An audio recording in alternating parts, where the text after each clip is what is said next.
When I was a child, I walked around with my hand stretched to my side. And in the front seat, I spread my fingers out when I learned to drive. Well, I was waiting for your hand. I was waiting for you. Yeah, I was waiting for your hand. I was waiting for you. When I was alone, I watched them slip as they sliced into my skin. At that hospital, where the blood poured over my arms and the light shined in. Well, I was waiting for your hand. I was waiting for you.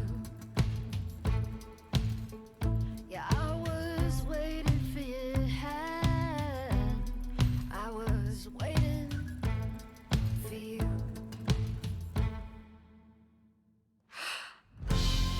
I was overjoyed at the hope that you'd walk in out of red light.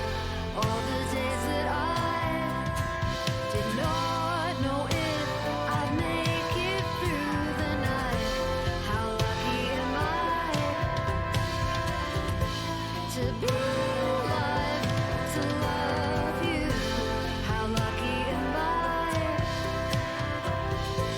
to be alive, to love you. Let me go back and tell me I'll survive, and say someday you will find me. Let me go back and tell me I'll survive, and so someday you will find me.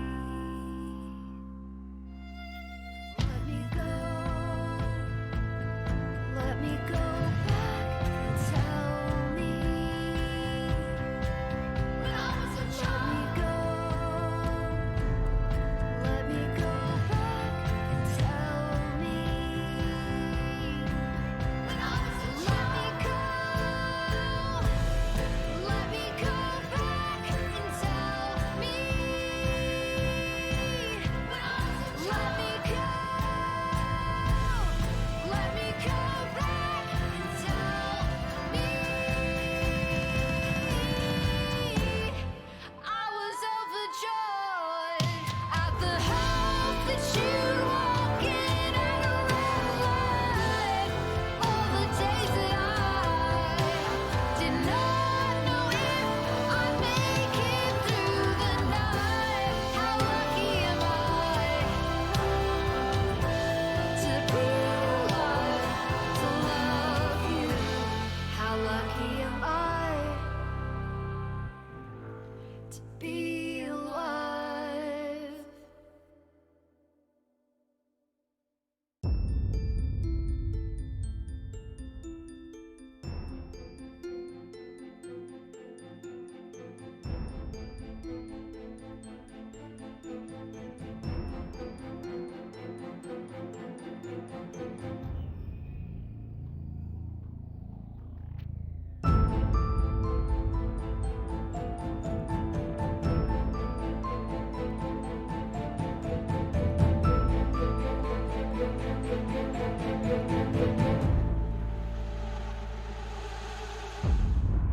In a world ravaged by monsters, chaos, and strife, a land in turmoil cried out for a hero. They were adventurers, forged together in the threads of fate. They are not what the world wants, but what the world gets.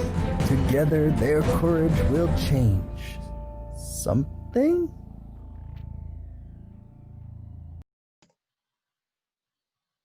Welcome to Adventures of the Known World, a Dungeons & Dragons campaign set in the world of Xena Warrior Princess and Hercules' Legendary Journeys. Think of this campaign as an improvised fan fiction in the Xenoverse, where fate is determined by dice rolls, and the heroes are what Xenites hate most about fan fictions, chock full of Mary Sues. Our story takes place during the 25 years that Xena and Gabrielle were presumed dead, when in fact they were just taking a cold nap in an icy tomb somewhere in a mountain. The world still cried out for a hero, and we'll see if these adventurers can help out in the warrior princess's absence. While you should not expect to see Xena and Gabrielle during this campaign due to Ice Nap, it will be riddled with familiar characters and lore from ancient Greece. D&D content featured in this campaign is a mix of homebrew as well as content from Wizards of the Coast and Arcadia, which is available on Kickstarter. Sound effects and music by Sirenscape, because epic games need epic sound, and special music featured by Hey King. As always, I'm Amanda, the Dungeon Master for this campaign, and with me for this special anniversary edition of Xena Warrior Princess, 25 years, we have Adrienne Wilkinson. Welcome. Woohoo! Thank you for having me. It's the very first Dungeons & Dragons game I have ever been part of in any way, so this is like miraculous to me. Yeah, it was a weird ask. I was like, but I have asked you a couple weird things in the past to do for me, so this is not completely out of the range. I feel like I've learned to trust you. Just go with it. This is you may not have any idea what you're getting into, but it's going to be fun. Thank you. So we're going to start off with something really special and really fun before we jump in with an interview with you to talk about Xena being in the 25 years, and then going into just the process of acting and character development and your experiences with that, because with Dungeons & Dragons, that role play aspect, character development and improv, and it's pretty important, and you learn quite a bit. I've learned quite a bit about that process, and I just what you have to do on a daily basis for your career is just amazing and exhausting, and I'm just very excited to pick your brain. So I'm excited too. Thank you. So we will jump in. You are going to be playing the role of the Fates. In Greek mythology, there were 3 Fates that would weave a tapestry, and so we're going to have you do 3 dice rolls. Okay. And, I have you pulling up Google. Here we go. I have my special 20-sided dice. Yeah. Are you ready? Yes. So the first roll we're going to be making is for the theme of the night. And so I have my encounter chart, and go ahead and give us a roll. Okay, here we go.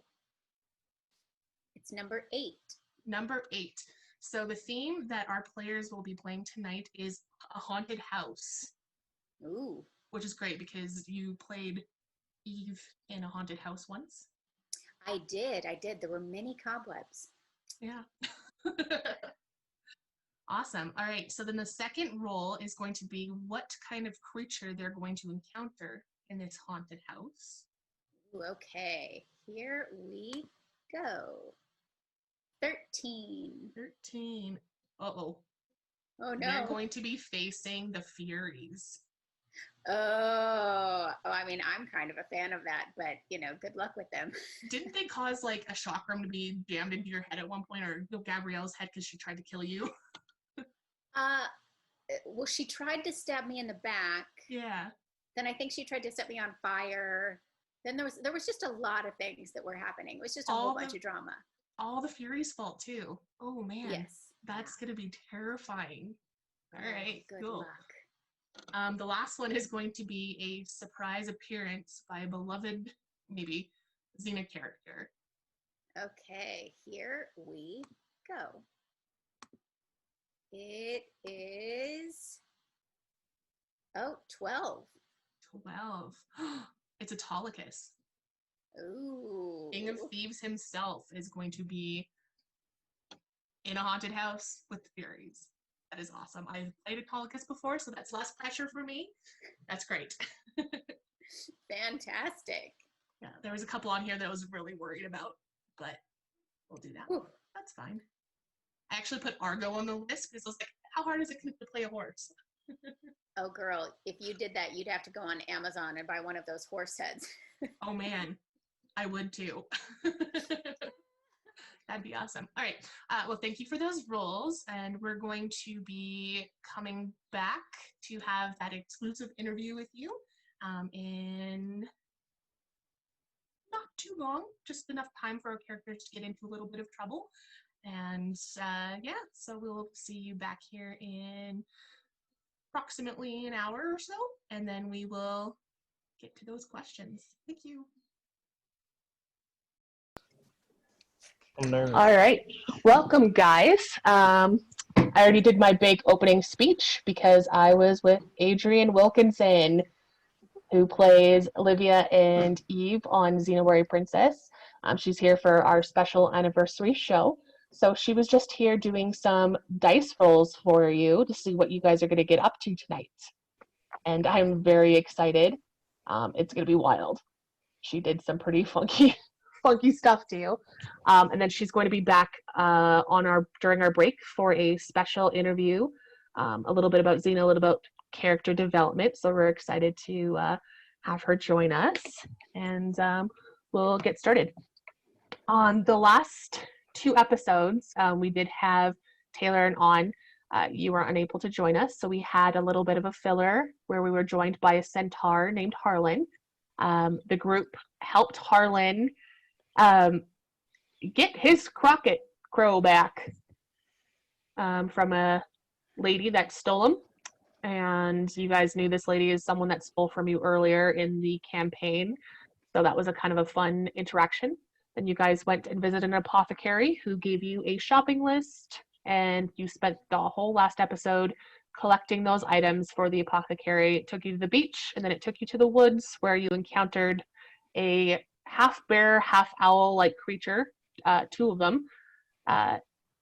Poor Karis, giant Karis, got knocked out, so did Aitos, and upon waking, there were some revelations, some secrets came out, and but you all left as friends despite these secrets, and you arrived back in the tavern to see your 2 friends, Saphis and Kiba, enjoying their dinner. Saphis was pouting over their meal, not looking too happy, maybe possibly didn't get to see the Oracle, waited all day in line again and didn't happen. Kiba looked joyful, relaxed, and was waving to some athletes. Not sure what he did all day, but you guys were too tired to find out. You ended up going to your rooms, a little bruised, a little sore, a little tired. But Karis made a detour. Earlier in the day, you had stopped by a honey cart, and you purchased some honey, and you noticed that the honey lady put her room number on the little label at the Saucy Seder and invited you to come see her. Decided you're going to take your chance and go to the room, and you knocked it on the door, and you saw Cassandra, the honey baker, seller, vendor, open the door, and she said, "About time you showed up," and she grabbed you by your armor and pulled you into the door as her form melded from Cassandra to that of Aphrodite, and the door shut behind you. And that's where we ended the session, so that's where we're going to pick it up. Kiba, Saphis, you're still in the tavern doing your thing. The rest of you went to your rooms. Karis, we start with you.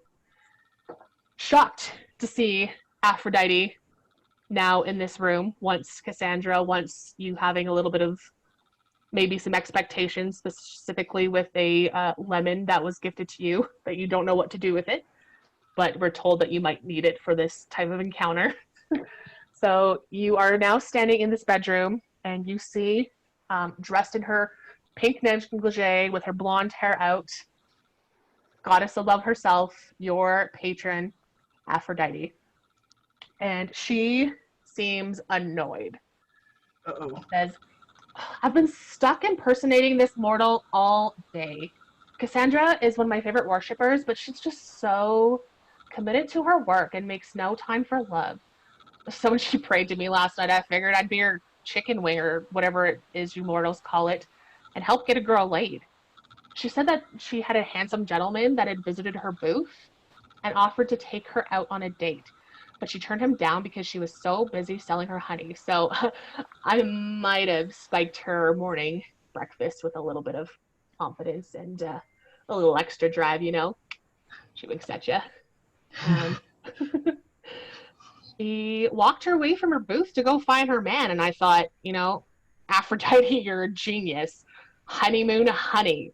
So I infused all of her jars of honey with some love magic and then, you know, increased her prices, did some marketing, and you wouldn't believe how many people showed up to her booth. Whew, I'm exhausted. And I couldn't just leave it unattended, so I worked all day. I sold all of it and then some. Then you see Aphrodite snap her fingers, and immediately the room behind you just starts filling with jars of honey, but with new labels. They're sparkly, they're pink, and it says Aphrodite's honeymoon honey on them. And as you're taking in this sight, like she's been talking this whole time, you haven't gotten a word in edgewise. I need you to make a strength saving throw. Fuck, okay.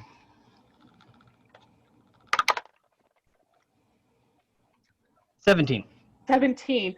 Poof! Something just falls into your arm, and you manage to hold onto it, and it's a sack. And you can hear it jingling, and it's a familiar jingling of coin. She says, I made a lot of this coin after all of her stuff sold out and started selling mine. So if you can help me out, you can keep all this because I have no need for such things.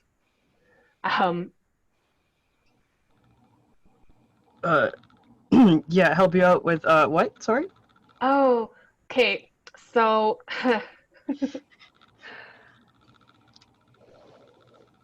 she says,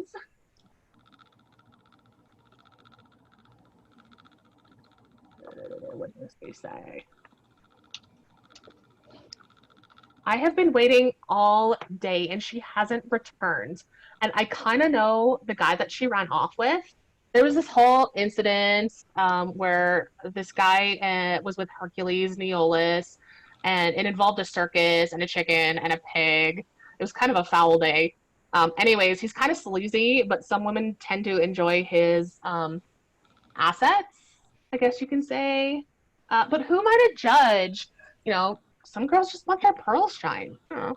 Anyway, I just helped her a little bit with her confidence, and they were supposed to go out and enjoy themselves, but he's returned and she hasn't. And this was fun and all, but I don't want to be selling honey for the rest of my life, you know? I got things to do. So if you could help bring her back. Yes. I can definitely do that for you. And I'm sure she's going to be very appreciative if you find her and rescue her if there's something going on, you know? Yeah, I will definitely do that. Do you have any idea where they went? Nope. But the guy's downstairs in the tavern right now. She pops, and you appear downstairs in the tavern. You're kind of in the door between the kitchen and the tavern, and Aphrodite's now standing kind of behind your shoulder looking, and she points to she points to a man in the corner. He's got slick dark hair and even a slicker mustache and a small patch of beard on his chin. And he's dressed in a black tunic with a green vest, held closed with a leather belt and black leather pants. He has a tankard in one hand, and then he's holding up a large red gem for a woman to see. You can hear him explaining how he conned his way into a castle to steal this gem.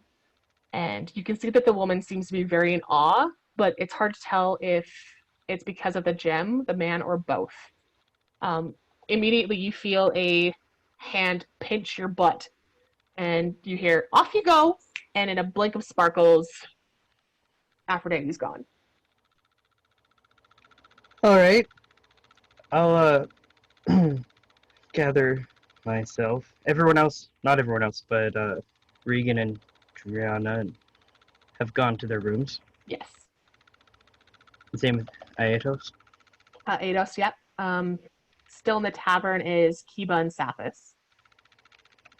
All right, I will go down and see them. Oh, hey, buddy. Hey, how was your day? Not very good. That is unfortunate. Didn't get to see the Oracle? Nah, Oh, I'm sorry about that. damn luck isn't with me. Yeah. How about you, Kiva? My day was very peaceful and resting. I feel a lot more balanced than I had the day before with our adventures with Ares. That's good. See, the day I before was more interesting. The day, What? the day before Yeah, was way more interesting than today. definitely had an interesting day Interesting. myself. Yes, very. What has been going on with you? Yeah, you do say so. It was a day. Stuff happened. We went to the beach. The beach was fun. The beach was good. Beautiful. Very Yeah. peaceful. The beach and the ocean and water is a very literal translation of consciousness, I find. Is that a black And then guy? all of the little stress and negative thoughts are like little bubbles that emerge from the deepest depths of it up to the surface. I did manage to find a peaceful moment on the beach. It's amazing. Of course you did. That place is so tranquil. What was it like, your peaceful moment? Oh, it was really nice. I found a shell. It was real pretty. Did you leave it at the ocean? No. Should I have? Oh. Some say that you would have, but it's all right. Okay. I mean, it depends if you had a living being in there or not, No. Everything is living. Everything No, is living. Shells. Here's the thing about shells. They change. The living beings that live in shells, they don't live in shells all the time. They switch shells. Yes, but Sometimes who's you to find say that the shells shell that isn't the home, isn't like the living thing, isn't a home living, wouldn't you say? I Like mean, this tavern is living? It is quite lively. I was gonna ask for a favor. Yes. How can I be of service? I need to talk to a person. I just like if you folks wouldn't mind just Yes, well, I- conversation is the beginning of all relationships. Who is it that you wish to talk anything to? untoward happened. Just the guy over there with the gem in his hand and I'll point. oh, Oh, he looks like such a beautiful human being. Want to go talk to him? It seems Yes. shady. I like it. Let's go. I would love to Shady. go talk to him. What do you mean by shady? I mean, he's holding a gem. And he's handsome. Someone that handsome and holding a gem has to Oh. be shady. Okay, so shady is equivalent to handsome and holding of other beautiful things? And also not trustworthy. Oh. Okay. And you can get to that conclusion just by looking at someone and calling them shady? I mean, I've traveled a lot, Seen many Oh. things.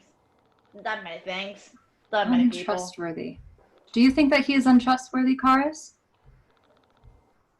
Maybe that is why I'm asking you to accompany me. See?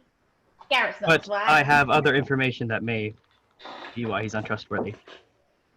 He went on a date with a lady, and he came back and she did not. So I have been told to find the answer, and I Well, shall. that's beyond shady. That is dangerous. Yes, so we must talk to him.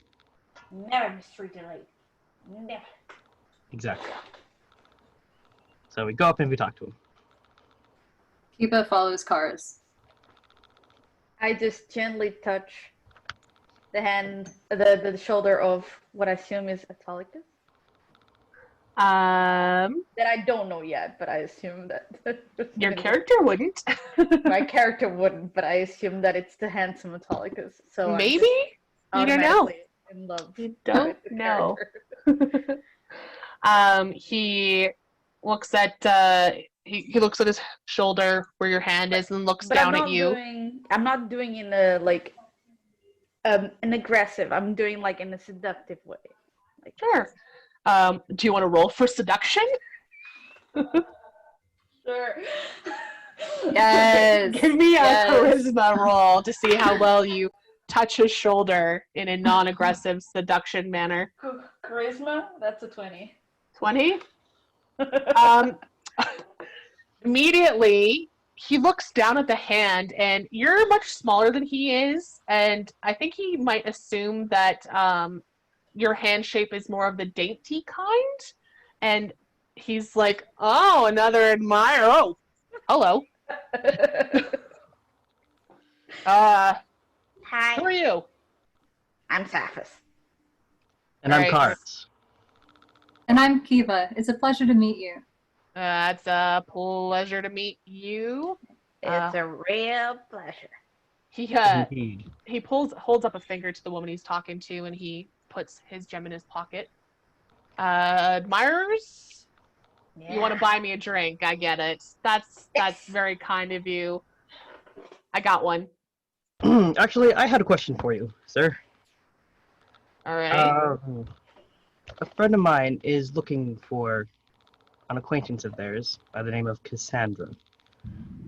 And I'd heard that you might know where she would be at. Look, I don't want anything to do with that. You know, she seemed like a good girl, but things got weird, and I'm not a man that can be tied down. I got places to go, things to see, adventures to have. Just a busy guy. Yeah, I don't know what she told you, but I want nothing to do with that. Things got weird how? She tried to kill me. What? Yeah. I mean, it's not the first time that a woman is, acted in such way, but not my thing. Why would she try to kill you?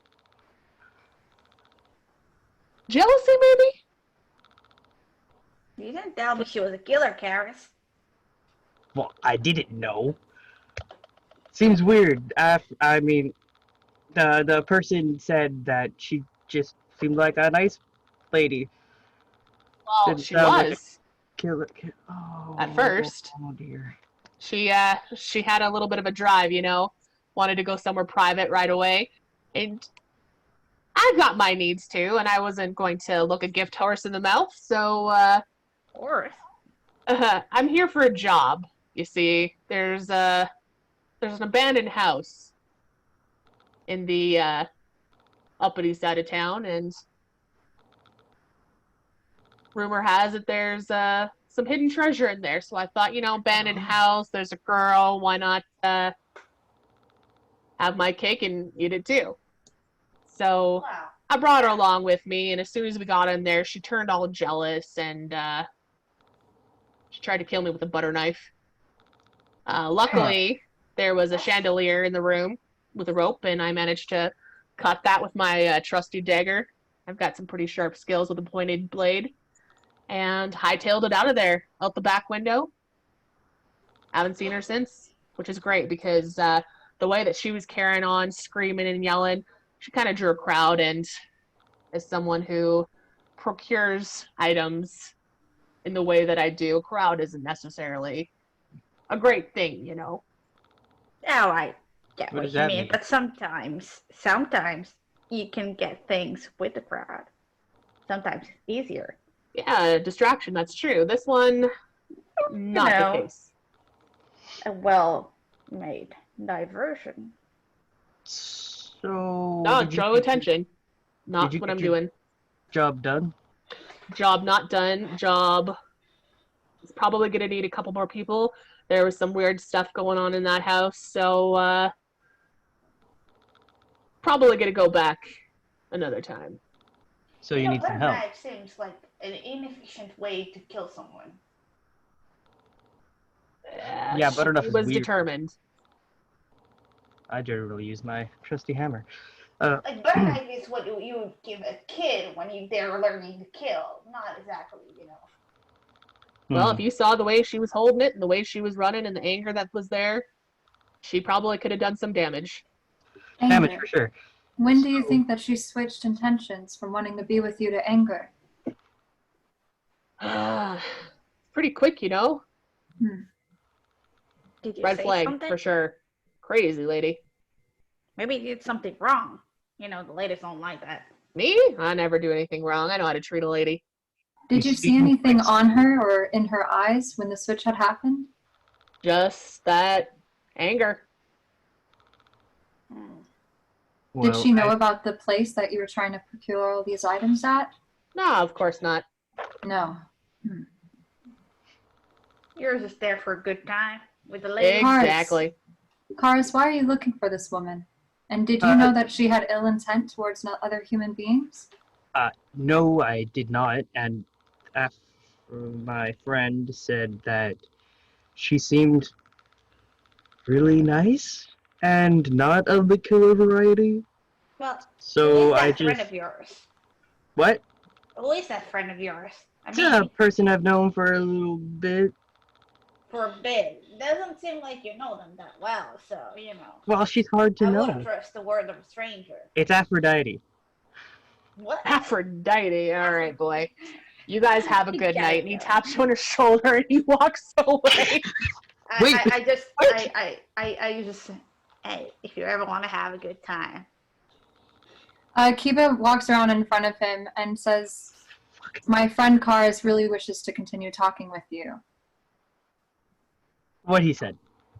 There's not much else to tell. I mean, But if you were the last person to speak to this woman that Karis is trying to find, then maybe it's possible that you could help us.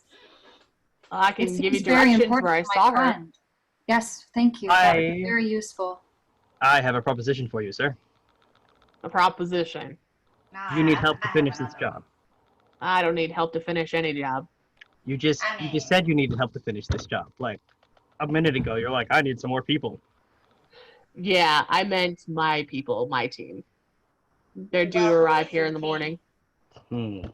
Well, we could always just go to the house first. Yeah, and find the hidden treasure. I'm not asleep. You guys aren't asleep. I don't know if the others are asleep. We could try to get them. They went to Listen, we're not trying to cause you any more discomfort than what we've already caused. But I mean, if you I could am. please let us know where you last saw this woman, it would be greatly appreciated. Yeah, you go uptown towards the Archon's estate, Kiba takes out a pencil and paper and starts writing this down. head east towards the grounds. There's that little bit of stream that runs through that area. Little hot springs, heated up by whatever it is that heats the place up. Kind of stinks. House is 2 stories, couple towers. Really run down, not really. It's been abandoned for a while. Garden's kind of overgrown. You'll recognize it. Thank you so much. Pretty eerie looking. This has been very helpful. Eerie. It's eerie. Why take a lady there? Might as well just go to the spring. Have you ever seduced a lady, my friend? Of course I have. Sometimes they like a little danger. It's good for their libido. Seduce? I am the strain. I am the danger enough for them. Roll me persuasion. By seduce, you mean? Sex. Ah. I like to get some treasure and to have some sex. Yep. Yeah, Autolycus does not believe in any of your seduction skills. Like, you're just like a, okay, noob. And I just spring my legs for weirdness measure. Yeah, he's definitely giving you a face like, okay. Kiba You're writes down weird. coitus and question marks right by it. Coitus. What's Do you need coitus? to explain what that is? It's when two people just like. So, Kara, should we get going now? Yes, we should talk to the others because I feel like maybe this is. Yeah, maybe they're still awake. Let's go knock on their doors. Come Hey, on. you guys enjoy your night. This is too Bye. fucking weird for me. Karis books it up the stairs. Thank you He so goes much back. for all of your help. He kind of ignores you then, and he just goes back to talking to the lady that he was talking to. I just watch him go just to see his.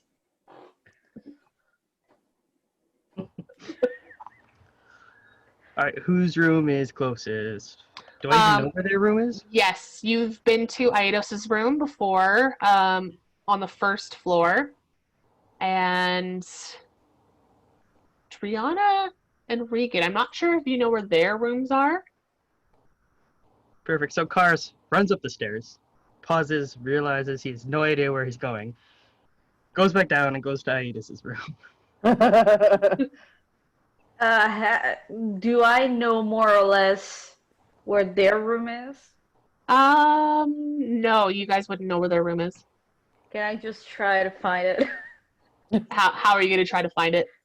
I'm gonna try to like listen to see like if there's like strange nightmare person having a nightmare-ish sounds, because I would assume that would be Dree.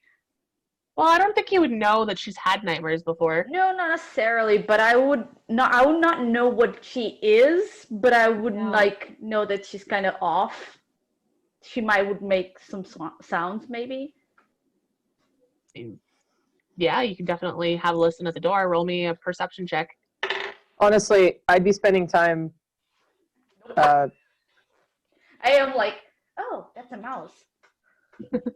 I was gonna say I'd be spending time putting more spells into my spell book, so you may hear like muttering and Scribbles. Correct. Yeah, but no, I just hear like rats around and I follow the rats. All right, so Karis, you make it to Aidos's room. And I knock on the door. You are on mute, buddy. Yeah, I open the door. Hey, how you feeling? Hey, as good as we were doing a few minutes ago. Well, a few hours ago. Like hell. You? Right. So I've got this problem that I need Alright. to solve. Let's go. You need Yeah. help, right? Help. Yep. Lady, maybe in danger, maybe the danger. Don't know. Gonna find out. Then find safe lady. Let's go. Awesome. Let's go find Adriana. Let me just grab my bow. Okay, so I'm gonna like go upstairs and just. Is Quintus still awake? Is Yeah, he he's serving been. people. What time is it? He was down in the tavern. He was serving people. He's always working. Okay, so I'm gonna like go to the stairs, but then like double back and realize that I can just ask where they are. I will ask Quintus where they are. Hello, friend. Hey, so, do you know the room that Regan and Adriana are staying in? I do. Would it be possible if you could tell me? I understand that you're friends, but without their consent. Yeah, no, I mean, okay, thank you. I mean, I just need their help with something. Just, you can come with me, I won't go inside.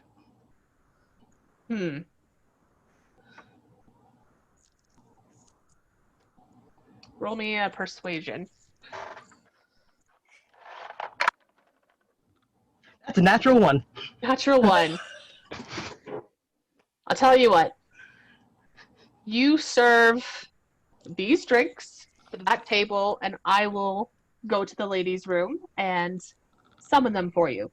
Oh, awesome, thank you so much. I will do that. Where are they going? That table over there. Oh, okay. I do that. He heads up to the second floor, and Zaphis, you're still running around on the first floor. He goes up and knocks on Triana and Regan's room. and waits patiently. Very Uh, patiently. Dre, do you want me to get that? Or Well, I mean, who would be knocking? Although I guess only one way to find out. I'll go open the door. Hello, friends. I'm so sorry to disturb you this evening. Your presence has been requested in the tavern by your friend, Karis. I wasn't sure of the extent of your relationship. I know that you guys are friends and traveling together, but I wanted to make sure that it was okay, that he knew where your room was. Oh, yeah, we'll tell him. Thanks. Perfect. He's waiting downstairs. Thank you. And he takes his leave. I mean, it's late. Do you think that something's the matter? I would imagine so, considering the hour. Which, by the way, what time is it? Like 8 o'clock. Oh, maybe. I mean, he knew we were going to rest, so it could be urgent. But, nah, never mind. We should go down and make sure everything's all right. Okay. And I'll, grab my spear and make sure I'm all armed up and make my way down with Regan. Yeah, we'll head down and join the table that Karis is at. Sure. Karis, you just finished putting the last of the 8 drinks that were on the tray down in front of the guests, and they slide you some coin. And then Karis, Quintus meets with you, and he said, "Oh, great job. You might have a career in serving one day, my friend." He takes the tray from you and takes his leave.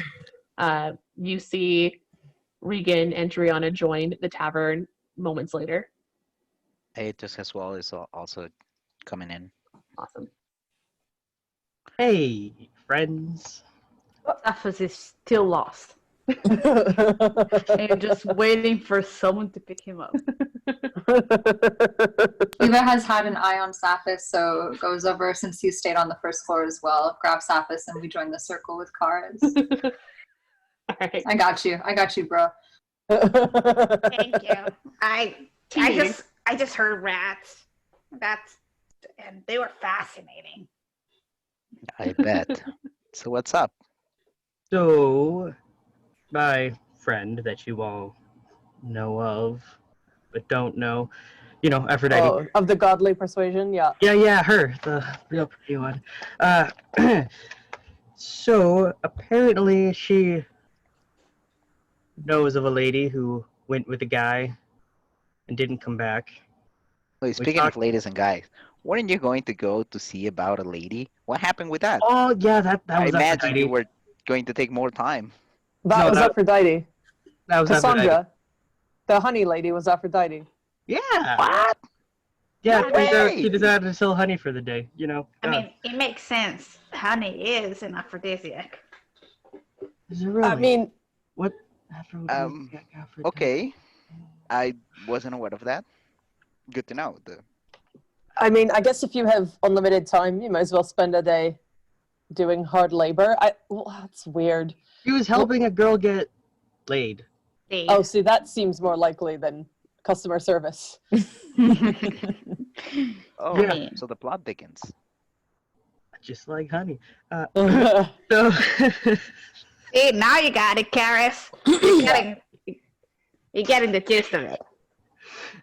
yeah, and anyway, so the very handsome-looking gentleman that the lady was liking took her to like a creepy house, and then apparently she went kind of crazy on him and tried to stab him with a butter knife, and then he left. So I need to go see what's up. And I was hoping to have company because You're scared of haunted houses? You think it's haunted? I just can only hope. Hope. Yeah, that seems great. I mean, there's no such thing as ghosts. Don't worry. So there's either a lady who's very hell-bent on killing someone with a butter knife, or she needs help in some way. So I figured, why waste time? Sure. A lady always needs help. I would disagree with that statement. Uh, it's not in that sense. Still. My concern is if by the unlikely chance that Saphis is correct and there is something is more sinister going on, all of us, I assume, are somewhat tapped from earlier today. So I'm not. yeah, we got into a fight in the forest with these massive, large, Oh yeah. bear owl things. Is that Right. where you got your black eye? No, that was Karis. Gallagher. Oh yeah, that, and I think I might actually still be bleeding. But Yeah, me too. most You want some likely. healing? oh yeah, that would be fantastic. Oh wait, I Right can there. heal you as well. You guys would have also been able to have a short rest if you needed to spend hit dice, Short rest. Gotta do it. Okay. Short rest. but Let it me would know you if you guys. want some healing. Because I can do that. Got some healing words.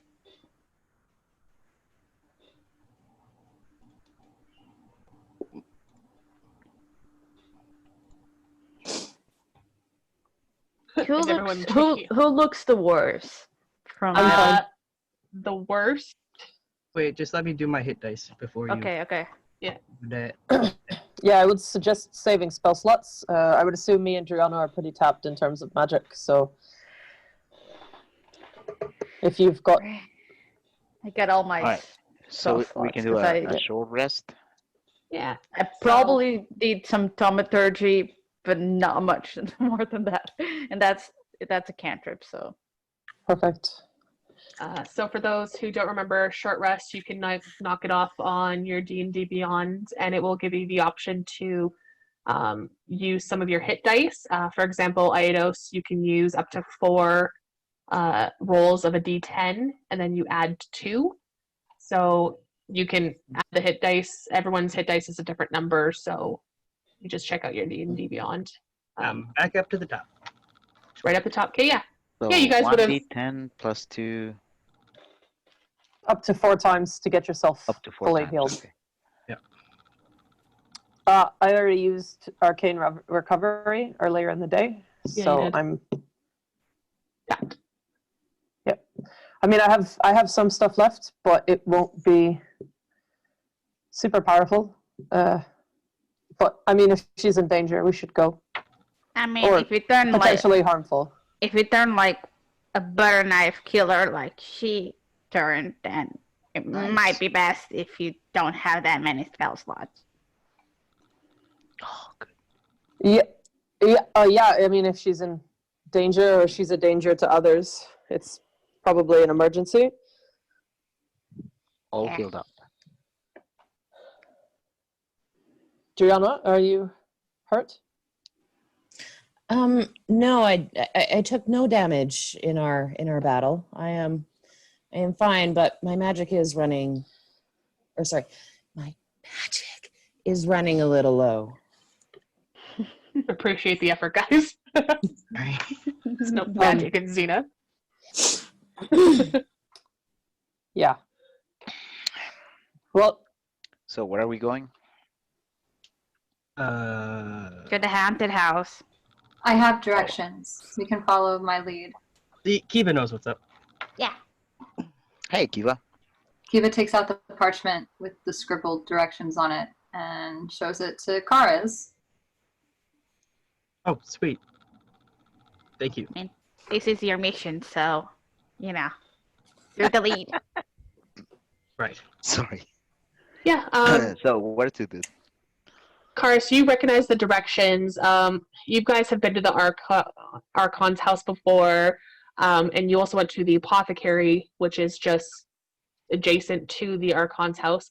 The directions that Kiba scribbled over to you takes you on the same street, but in the opposite direction, probably a good 10-minute walk down the road.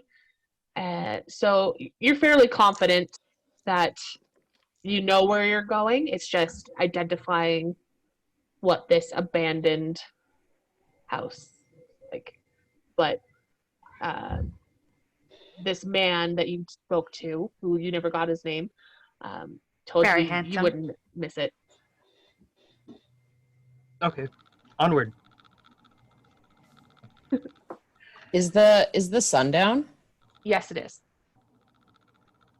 So, Giba, what did you think of the dude?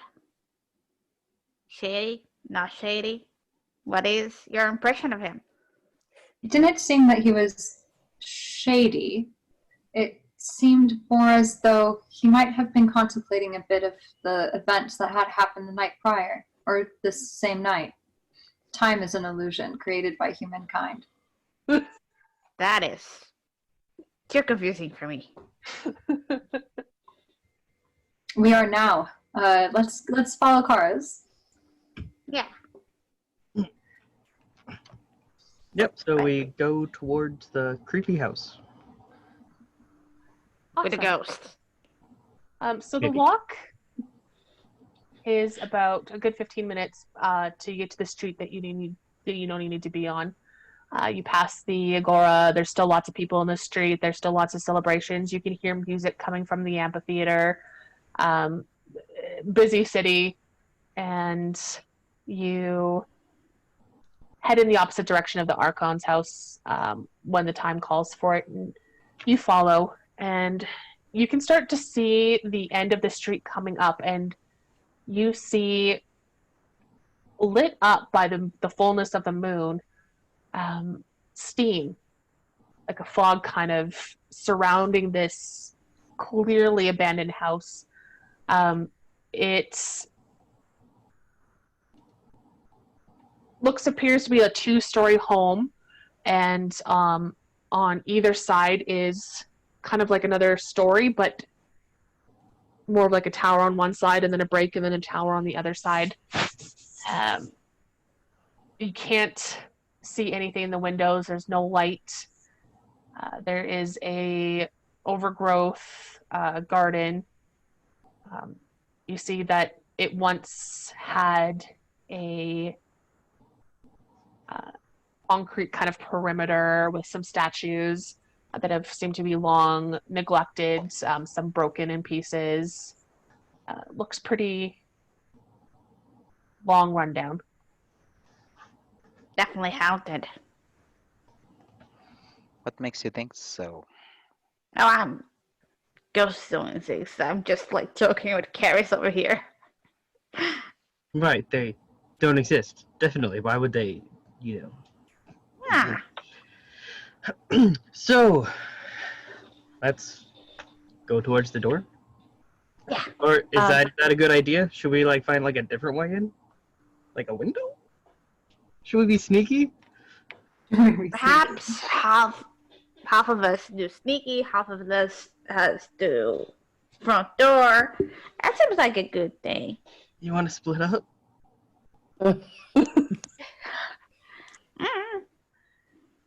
In all of the stories that my brothers told me, that always seemed like a bad idea. I mean, Well, then I let's trust just you. all go through the front door. To the door. I mean, you guys I've don't never had detect brothers, anything so- that is about to harm us. This isn't a negative energy that we're feeling from the house, is it? You're feeling energy?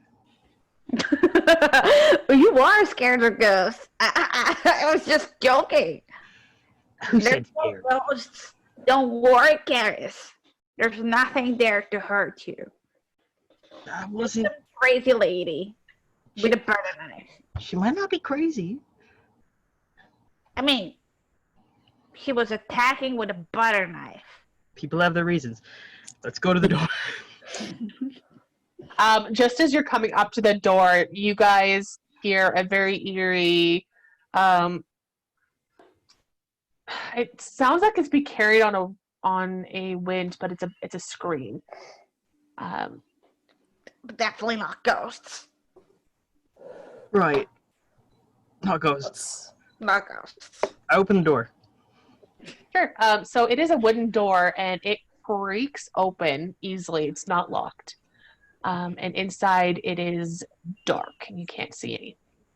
Triana, you do have dark vision. So what you see as you look into it, give me a perception check. Okay. There's quick, also, if someone wanted to do a nature check for me, that's a proficient in nature. I can do that. 23 on my perception. Perfect. 18 for nature. 18. So Regan, you can tell just by the smell and the movement of the fog that's kind of surrounding this house is that it's actually steam coming from the hot springs. You guys know that this is kind of like a volcanic area. And he mentioned, I'm sure that Kiba might have said it, that there's kind of like a hot spring that pops up in this area. And so right? So this fog is actually natural. It's not an eerie thing. So Regan would know this. Everyone else, you just heard a scream, there's a fog, there's a full moon, and you just entered this creepy house.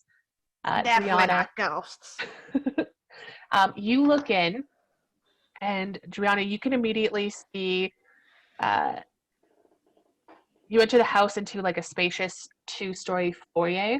It looks like it might have been grand once. Now its former glory is buried beneath a thick coating of dust and neglect.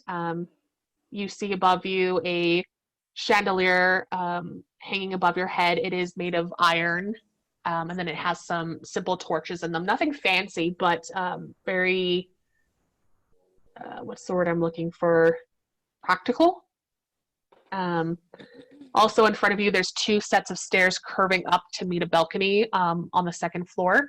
It appears to be a balcony on one side and a balcony on the other side, but a bridge kind of connecting the two. Beneath the balcony, you can see a set of windows on the other side that also seem to be very hard to see through just because of all the grime on the windows. You also see doors that sit off to your left and your right. You can hear the wind kind of moving through the cracks in this house. Sorry. Companions, depending on how we would like to do this, I can either attempt to lead us through the house, keeping it darkened so as to be more stealthy, or above me, it's been a while since I've seen one, but I believe that is a chandelier up there. We could bring it down and light the torches so that the rest of you may see the interior of this abode that we find ourselves in. What's up, Kiba? Triana, did you say that this chandelier is above us? Does it look harmed or just like disturbed in any way?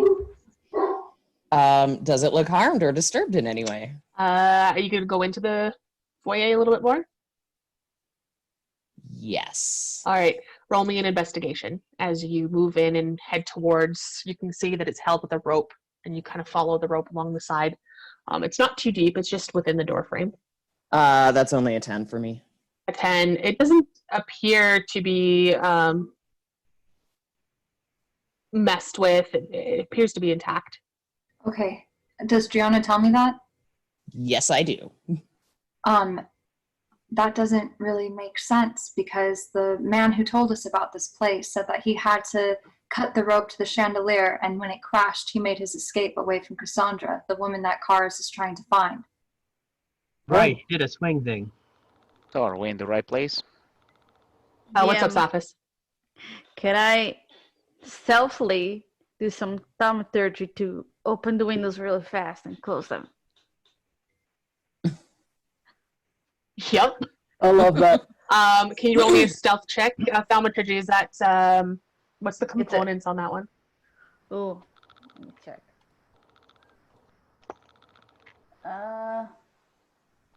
The tricks. Verbal and material, I think. Yeah, so you're doing a stealth, no, it's just verbal. Yeah, you're going to do a stealth roll to make sure they don't hear you muttering your trigger word. Natural 20. Oh, yeah. You barely even mouth the word of your thaumaturgy. What happens? Go ahead and describe it. So basically, while everyone is like distracting discussing the chandelier, all the windows at the same time burst open and close and open and close.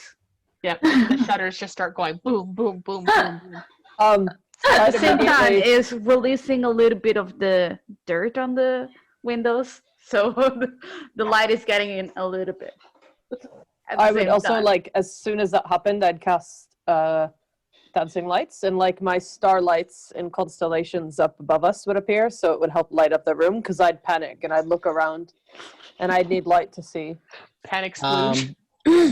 I would have immediately sort of like turned and tried to like block Regan with my body from the interior of the room, like not knowing what's going on. Taurus would let out a very unmanly shriek and clutches Warhammer to his chest. Raffles would feign that he's like... I'll have you roll a deception check. Aidos, how do you react? Oh, I can't hear you. That's a 22. 22, yeah, you acted out. Sorry, Aidos, we couldn't hear you. You were on mute. I did it again. Muted with my. You stepped on it. Yeah, I'm just looking around like what's going on, but I don't actually do much. Just trying to figure out what's going on. Yeah, you've grown up in a place where it's hard for you to be surprised. It's possible that we don't have the element of surprise. Something knows we're here. Yeah, I'm gonna light my torch. Quickly. We haven't. Oh wait, you put up lights, right? Yeah. Right, okay, never mind. I don't do that. Yeah, they're kind of like low-hanging constellations, so they're kind of light the area that we're in. Kiba, I didn't speak to the man that you guys spoke to, but I'm confused. If he said that this was... He caught it. That's strange. It is. I don't think that we're in the wrong place. We followed directions perfectly. But the chandelier is still intact. Unless if I misunderstood him at all, which is quite possible. Because he was, as Saphis said, shady. Oh. And I also did tell you ghosts. Ghosts can't like fix things. Gianna, yeah. Hearing this, can I go inspect? I'm assuming the chandelier is anchored to the wall with a rope that could lower. Yeah. Can I go inspect it to see if there's been any damage, any repairs? Yeah, that was that roll I made you do for the investigation before, but now that there's a light up, I'll let you repeat the roll. There has been a change to the environment. That was investigation? Yeah. 16. 16. Now that you can see it a little bit better, it is a natural light, so you are able to see it just a little bit better. No, it appears to be in good condition. Well, the rope appears to be intact. I think perhaps this man that you spoke to may have been lying about that particular part of his tale. There is another possibility. Ran away. Will he be overselling himself? Aris, if he was lying about this, then what do you think happened to your woman friend, Cassandra? I honestly don't know, but I'm worried. Should we go look for her? Maybe not split up, but start searching this house? Yes. I would suggest not to split up. There is another possibility with the chandelier. I personally have the magical ability to mend things that are broken. It's possible that whoever is here has that as well, which means we could be in a very dangerous situation. I'm not saying that's what happened. It's probably more likely that he's lying, but I would suggest not splitting up. Wow, you're really talented. Oh, thank you. I mean, you really are. I can break things. I can fix them. I can Well, break within, it. within reason. They have to I'm be, you know, very not, good they can't be breaker. huge. You want me to Nice. break something?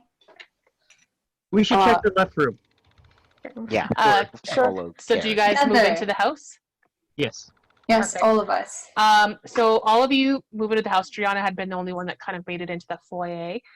Karis and Iados, you both begin to hear whispers of 3 women.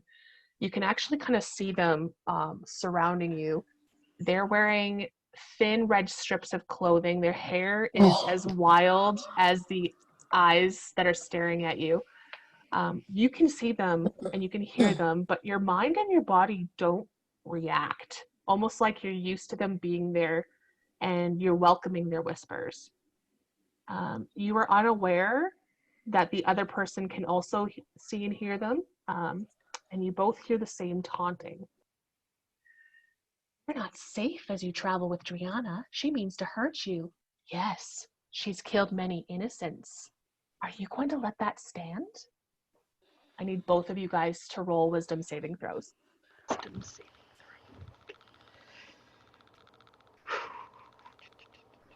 Come on, come on, come on, come on, come on. A what saving? A wisdom. Oh, had to be that. 6. 14. Karis? 14. Okay, we'll start with Karis.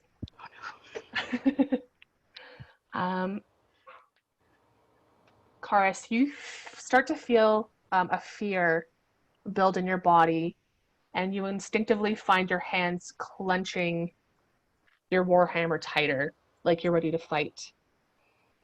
Aidos, you feel that fear too, but more intensified. You find that you've pulled out your bow and an arrow, and you have knocked it, and you turn and you hold it to face Driana, ready to unleash that arrow. Does any Driana? of us notice? You will. Driana, I'm going to allow a dexterity saving throw as the arrow unleashes in your direction. Okay. Oh God. Okay, that's actually my good saving throw. But that's a terrible roll. That's only an 8. All right. Aidos, you're going to be making an attack roll to see if this hits, because Driana did not react to time to dodge. But we'll see how your aim is. So I got a 19. It hits. Go ahead and roll damage. I don't want. Okay. 8.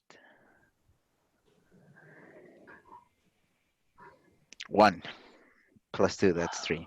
3 points of piercing damage as you guys see Aidos with a fear and anger in his eyes pull the arrow and shoot, and it strikes Driana right in the shoulder.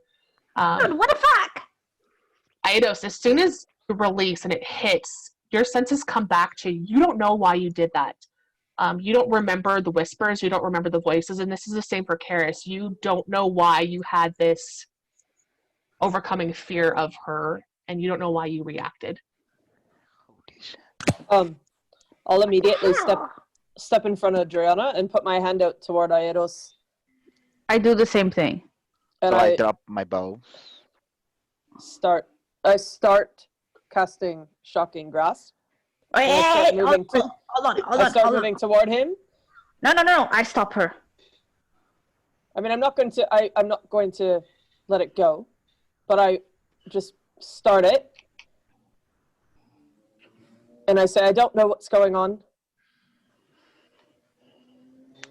I don't know what's going on either. Dri, I'm sorry. shit. I just wonder. Did you feel something? Were you Fear. scared? Did you get same? I was scared, but holy shit. I don't know what happened. I'm sorry. My hand's still up the whole time. Guys, can I say something? The windows, it was me. But this is a whole different bullshit. The windows were what? Adriana, I was I'm sorry. doing I it didn't mean to right. hurt you. Adriana, what? Are you all right? Are you Are okay? you right? Do you need some healing? I'll heal you. Hold on. Driana, you are so cool. Driana, you're gonna heal soon. Awesome. And I do some healing word. Oh, that's a 1d4 plus 2. That's, Yeah, you can thank 4 Adrienne Wilkinson for that, guys. 4 hit points. Thanks, Adrian. 4 points? Mm-hmm. I have a question. You have an answer. What did the fear feel like? Did it? You felt like you needed to protect yourself and your friends from this monster. Okay, did it? It wasn't as much fear as it was fear and hatred kind of mixed into one. Like, kill the beast type of. Would I with who he is? Would he think that was weird? Yes. Will I You think have- that was weird? Yes. Thank Okay, you. so I will say, I just felt this weird fear come over me out of nowhere about you, Dree. And we've been through this and I don't feel that way. So this is weird. It was weird. I turned my back on all of them and I faced Dree and I put my hands on her cheeks and I look her right in the eye and I say, "Are you okay? We can leave right now if you want."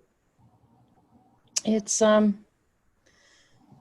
honestly, I did expect this. It's understandable they would be afraid of me. I can't blame them. It's not their fault. Dree, I don't know if that's how they really feel. Honey, they're not scared of you. It was something happening. Well, Did you piss some entity off? not that I know of. It's certainly a possibility, but I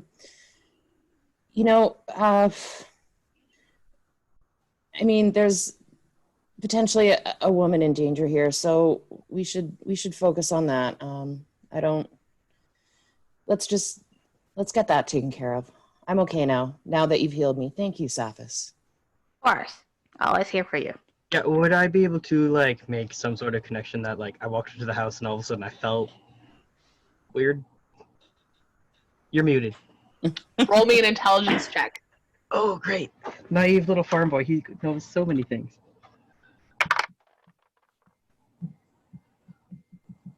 That's a 7. He does not know anything. Kiba, your finger was up, and then I know Aidos wanted to interject as well. I was just gonna say, I'm not sure if. Okay, so a teammate just attacked another teammate. I feel like, but this is why it's out of character. I feel like I would want to compensate weapons so none of us can turn on each other. But then if we're facing danger, that might not be that good of an idea. But then at least we'd be attacking hands. So as Cuba, And who going would forward, get the weapons? what? Who would get the weapons? No. Okay, I don't know. Yeah, no. I'm getting your idea. We should. But I'm regroup also and- who would carry the weapons? All of the weapons, because we couldn't leave them just as is. not outside of the house, since the house is the thing that seems to be. It could be stolen. So, what I was It's all going covered to say, by the misty geyser. It's all covered by the geyser. I mean, Fog. Aidos, what's up? yeah, what I was going to say is, Aedos puts every weapon it carries into the quiver from Artemis, approaches Kiva and just goes "Can you please keep this? I don't know what's going on, but I really don't want that to happen again. Out of all of us, you seem like you have a really pure heart. I trust you. So if we get in danger, you can just pass it on to me. I'll know what to do. But just can you take it for now?" So I hesitantly reach out a hand, and then something comes over me, and I kind of pause for a moment and say, but we have all been victims of fear and hatred, and that is just life. I'm not sure if I'm the one who's supposed to be in charge of something like this, but I do believe that we should remove the ability of hurting one another while we're trying to save this woman. But that is precisely why I think you should be the one keeping this, at least for me right now. Okay. With that, I I don't know bow what towards happened, him, but and I I don't take want I take the quiver and the bow. I don't know how to use a long bow, so this is good. So that's good for like that weapon. So okay, yes sir. Yes, Maybe. That's a good logic, but us bellies, we can hurt you even if you take our weapons off. Wait I'm up. sorry. What? Us Status? bellies, we can hurt you even if you take our physical weapons off. Spellcasters, yeah. Yeah. All my weapons, casters, including my yeah. bow, are within the quiver, so you shouldn't worry about those. They're out of reach. And Regan, you seem to have a feeling of what could be in store for us here.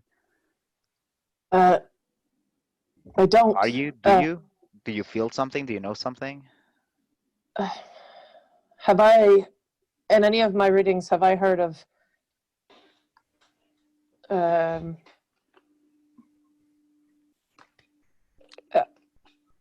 something like this? You know, that we've heard of Cassandra suddenly getting scared and attacking, and now the same thing has happened to Itis and Karas. Have I heard of some type of power or ghost or whatever it might be? Yeah. Roll me history check. You got this. Well, that's pretty good. 22. 22. You have heard stories in your own culture of fey creatures possessing other bodies and sometimes doing trickful and deceitful things. Like, oh, I was just possessed by a fey and it caused me to go dancing naked in the woods, and then I found myself there for a year and my family had no idea where I was. But it's like fairy tale culture for you. I mean, you still have magical abilities, so you do believe in the Fae, your dog being a creature of the Feywild itself. So your mind would go towards like a possession type thing. Have I heard in those stories any way to prevent your mind from being taken over? No. I mean, I've heard stories. There are a lot of powerful entities, as we know. I mean, Kara's had a conversation with a goddess this morning, or just an hour ago. So there's lots of things that could potentially be doing this. I don't think it's normal, and I'm sorry, Eidos, for No, I am threatening you. sorry. I'm so unsettled. It's just I don't know what came over me. I'm afraid it may happen again. It just Yeah. That's fine. We'll just deal with it, I guess. I think if Cassandra's in here, she's definitely in danger. And I think that Kiba and Aeris, you had the right idea in terms of being accountable for each other. And I agree with Saphis that maybe we can't give them all to one person, but maybe we can, Kiba can't use Iotis's longbow. Karas couldn't use my wand, which I could do some stuff without it, but there's most of my powerful spells has to come through that wand. So if you had my wand, I wouldn't be able to do the most powerful, right? So maybe if, maybe if Kiba or Iotis holds Karas's warhammer, and you don't know what I mean, everybody holds something of somebody else's that the other person can't necessarily use. And yes, it's still a risk because of Regan, or because of myself and Driana and Saphis, but I mean, I don't have any magical item that I just does your use power myself. come through? Does your power come through your holy symbol? No, Do you have I mean, you don't it's have a from my faith, I guess.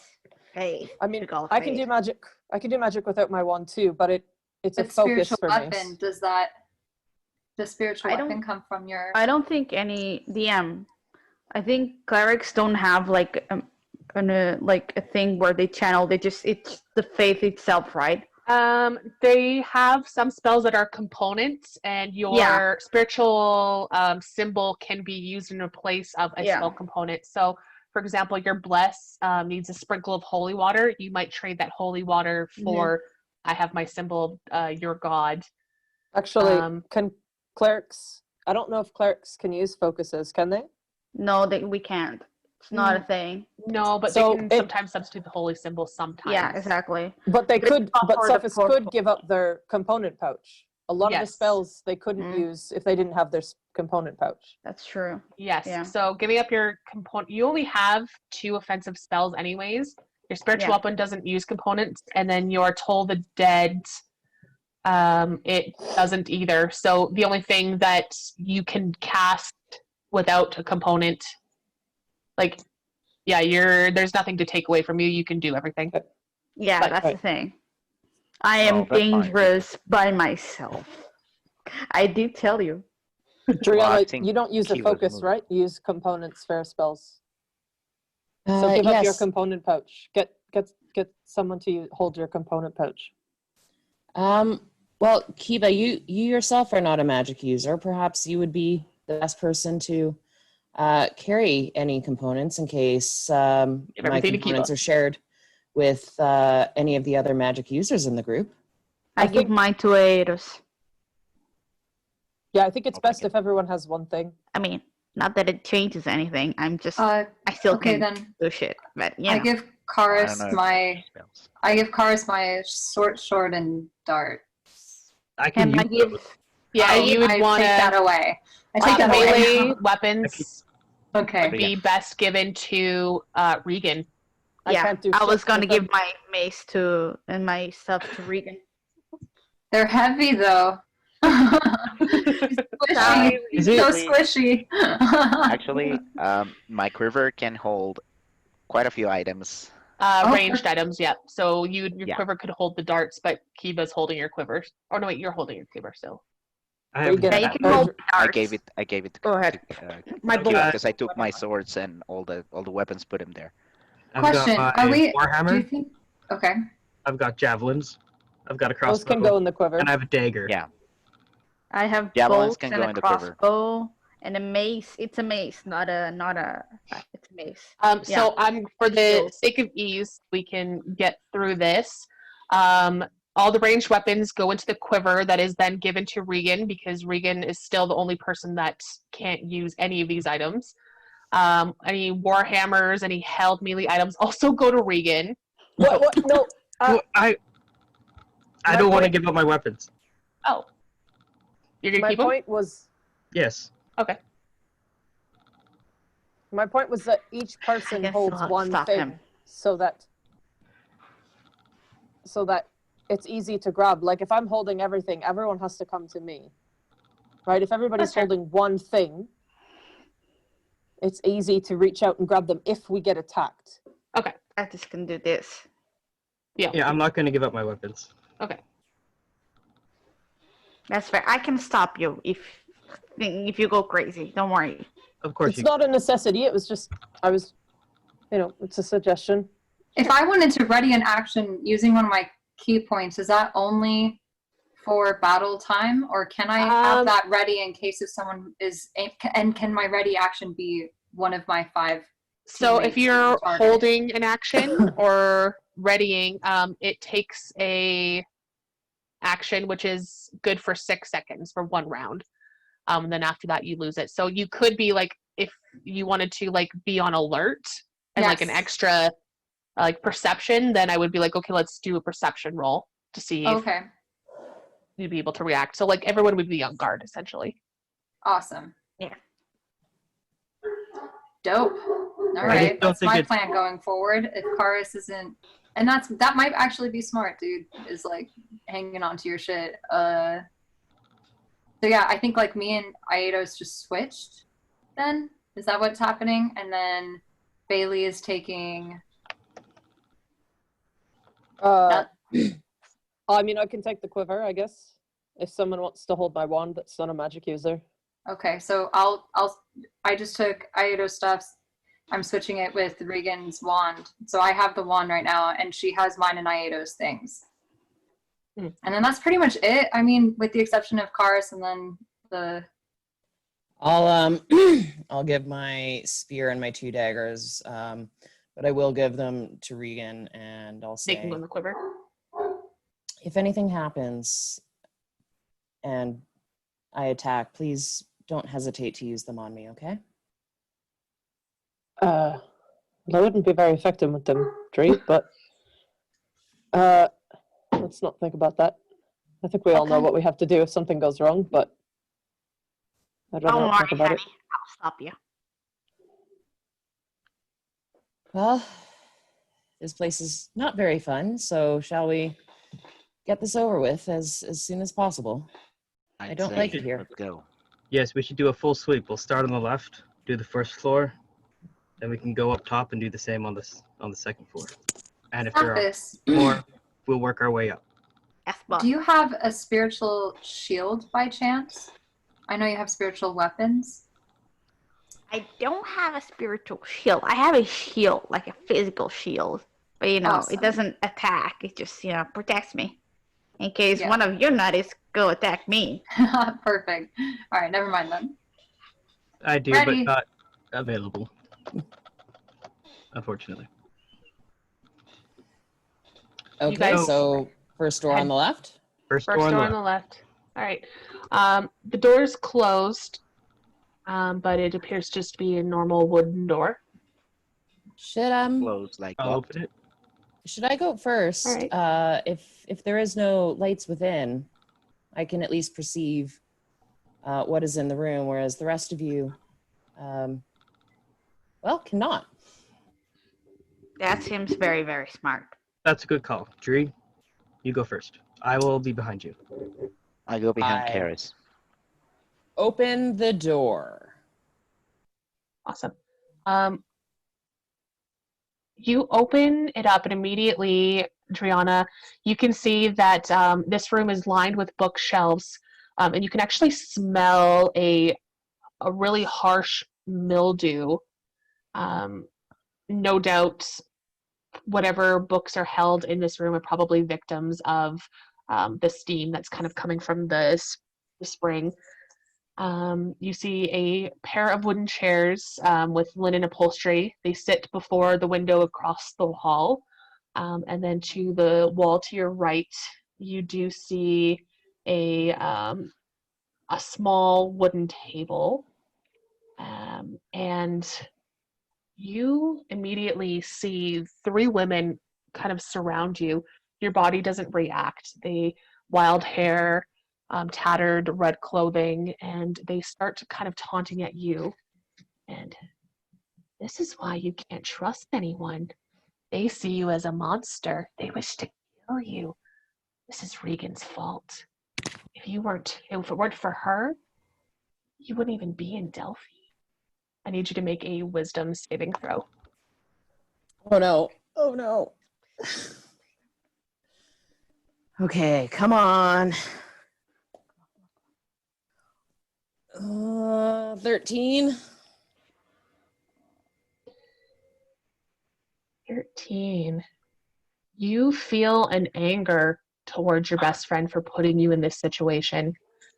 Can I get in front of Regan? You immediately feel yourself ready to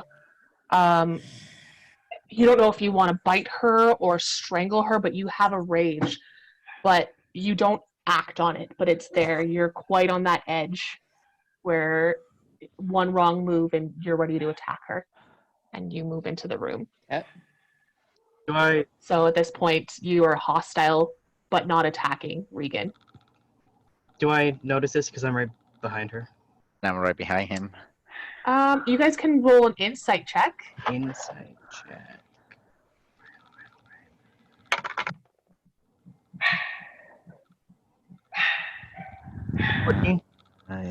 I got a 14. 14. No, neither of you guys notice anything changing with Regan. You just watch as Regan kind of looks, not Regan, Driana looks about the room. I Can follow I- her into the room. Can I? Yeah, me too. Can I perceive that something's off when I enter the room? Sure. Roll me a perception check. Nope.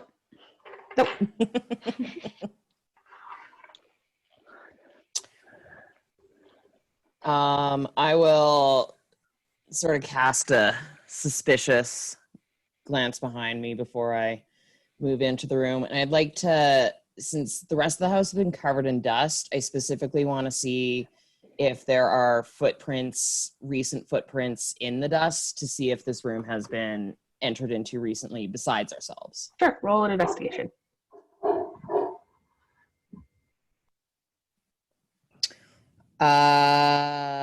That is a 9. 9. No, you don't see any evidence of anyone being in this room for a long time.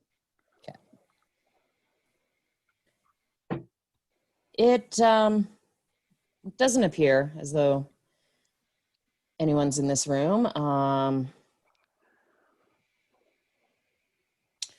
Yeah, I for one don't feel like having potential enemies at my back, so I vote in favor of investigating the next one. Let's go. Yeah, let's go. All right. What's my Um, passive investigation? Do I see anything as we pass through the room?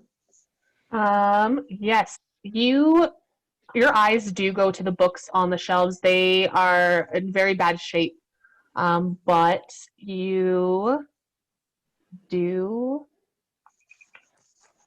see that there's just various titles of books, mostly like fictional type stuff, but in very, very bad quality. You probably are under the impression that most paper objects have not stood against the time in this area. Right.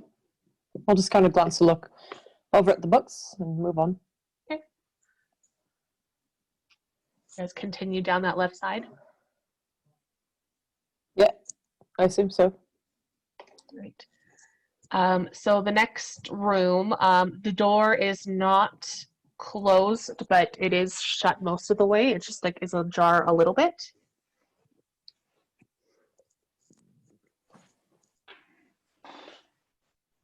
Joanna, are you gonna still go first, or should we switch it up? How can we see with the dancing light stuff? You guys can You don't see feel- like normal, like the 40 feet in the light. But unless that door is open, you guys can't really see inside of it. Okay, I just go open the door. Okay. I go behind him.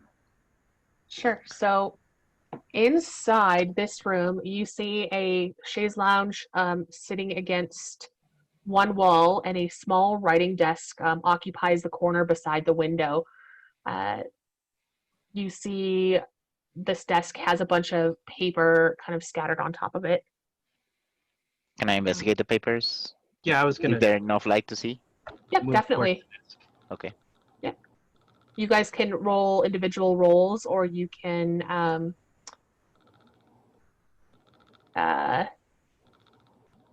help each other. Give one person a roll and give advantage on that. It's up to you. How's your? Is it investigation? Yeah. How's your investigation? Mine one. It's just +1. How's Mine's yours? -1, so I'll help you. All right. Sounds good. Okay, so I Just just get to saying. roll twice. Okay, that's good.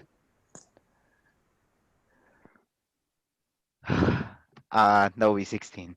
16. Because the Yes. first one was 5. The letters that are on top of this this table, again, they're wet and ruined.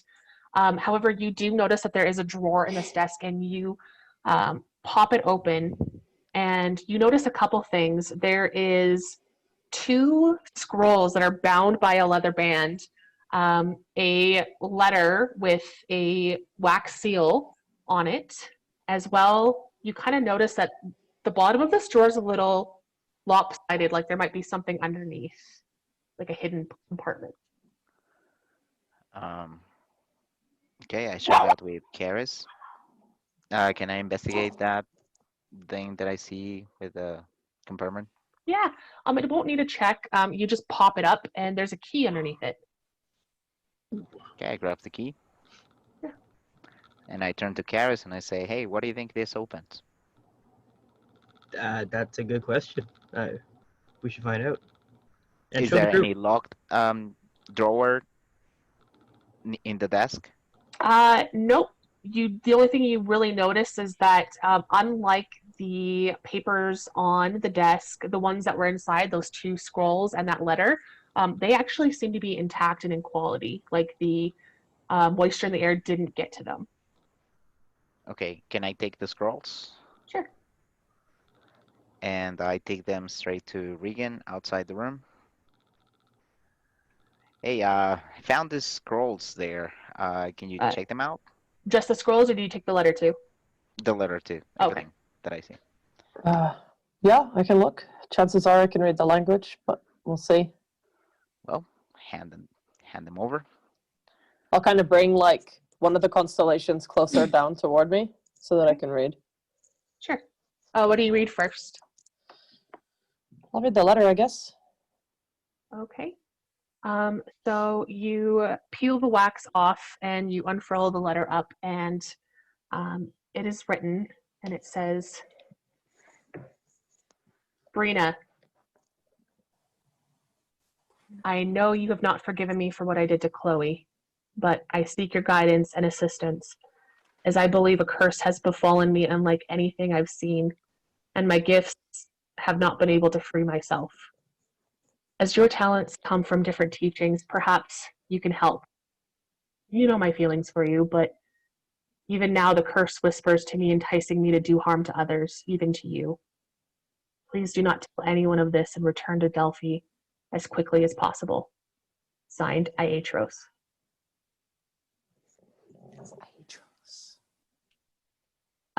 Immediately, Regan, you see 3 women surround you. And at this point, Driana, you feel that anger and hatred that you had for Regan release. Regan, you hear voices. Aitros knew your aunt.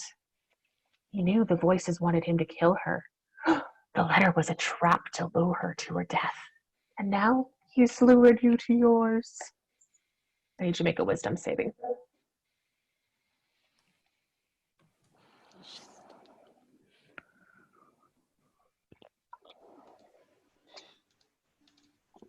Sorry, my thing's refreshing. I'm freaking out a little bit. You said Aitros, not Aitos. Yes. Yeah. Natural Double 20. checking. Natural 20. You hear these words, but you don't seem to react. You do feel a sense of anger and betrayal against Aitros, the apothecary you met earlier that morning. But you kind of are able to, in your head, the letter wasn't sent. There was clearly no danger to your aunt. Your aunt was back home with you safely. She died of natural causes. Well, sort of. Whatever meant to harm her here didn't harm her. You're able to talk yourself out of it. Do I recognize the name Chloe? Have I heard it before? Roll me a history check. Another natural 20. No lie. You do recognize the name Chloe. Okay. You remember your aunt when she would tell you about her adventures in Greece, that she had a best friend that she lived with and stayed with for a while named Chloe. Best friend.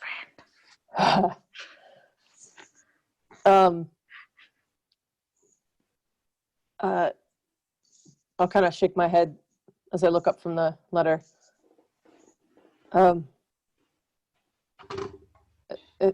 Everything okay? Yeah, that feeling that you guys talked about. Yeah. I kind of had it when I read this letter, but I think I was able to shake it off. Iatros, the man we met earlier today. He knew my aunt, and this letter is to her. So it's quite strange that we're here. Whoa. Wait, your aunt? And Yeah, so is I that don't letter know. from Aetros? Yeah, to my aunt, but I mean, she obviously never received it. I don't know why he wouldn't mention it. That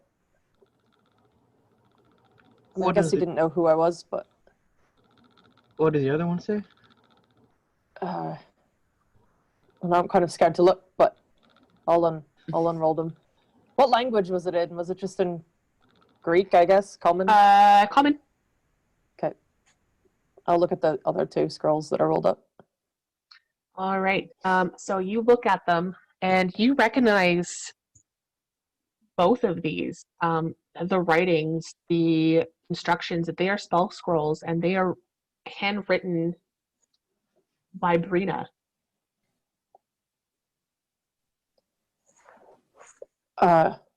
They're spells. And you notice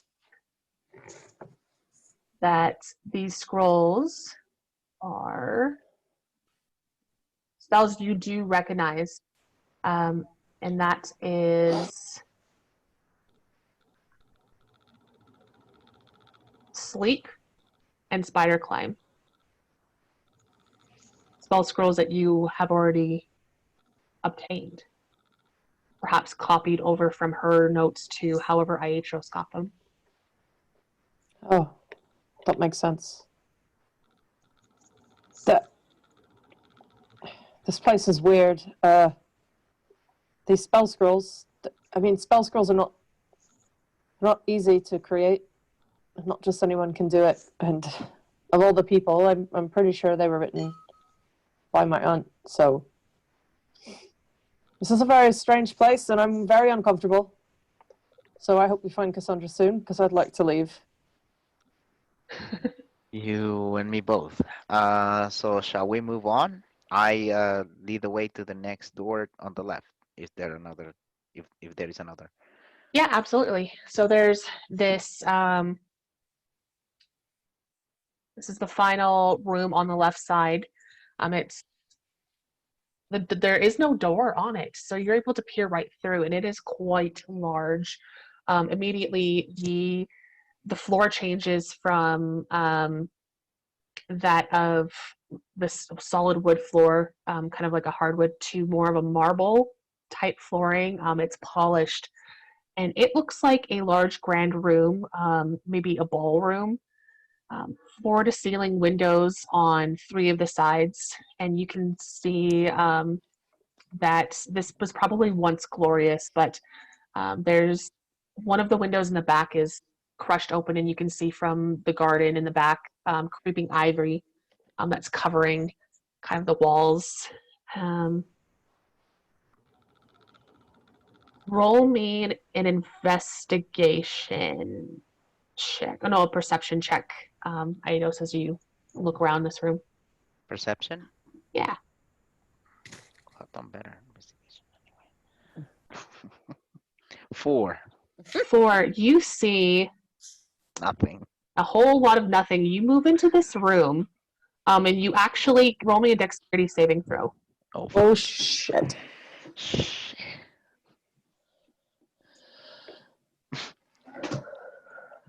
Wait, dexterity, that's 10. 10.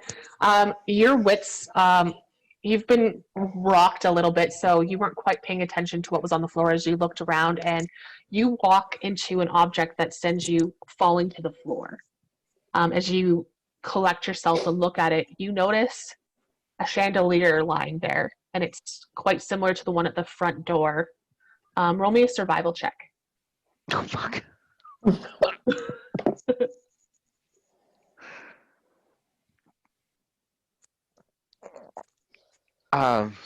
9. 9. Sorry. You immediately try your best to try to determine what happened here, just because you've been thrown off and your ranger upbringing is kind of like assess the situation, get ready, but you're still pretty rocked from your situation earlier with Brianna that you don't understand what's happening. That's pretty much accurate. Hey guys, I think I found the missing chandelier. And you do That was supposed to be see broken. that in the back there also is a set of double doors leading to the garden, and they're open. Okay. So I stand up and walk towards the garden after calling them out on that. Sure. Yes, I will be following him. I'm distracted, definitely. I'm just kind of staring at the scrolls in my hand until maybe I look up and notice no one's around me any further, and I'll try and catch up. I'd actually be sort of like halfway in the door, halfway out, like torn between, stay with Regan for protection or leave Regan for protection. What do I do? That's how cats feel. Yeah, I'll just tuck the scrolls away and catch up to the group. I'm just staying in the group. I feel like separating is bad, and I'm still so flabbergasted as to what this world is inside of this house. So I approached the doors to the garden. You said those are open?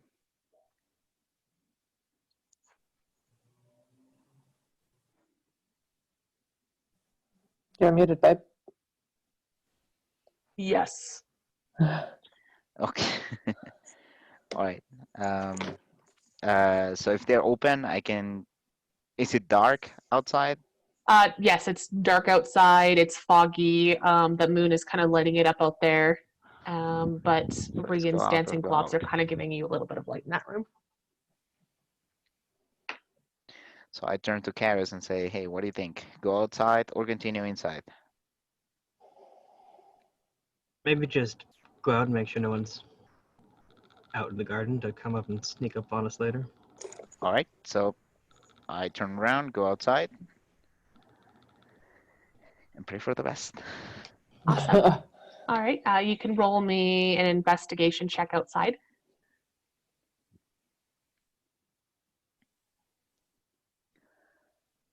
11. 11. You don't. This garden is fully overgrown. You do see that there is some rubble in the backyard, maybe a broken well, maybe there's a couple pillars that are just like folded down, lots of crumbling stone statues, just a mess. Cars. Do I see anything that would relate to Cassandra at all? Since Sure. I'm Roll me concerned an about her? investigation.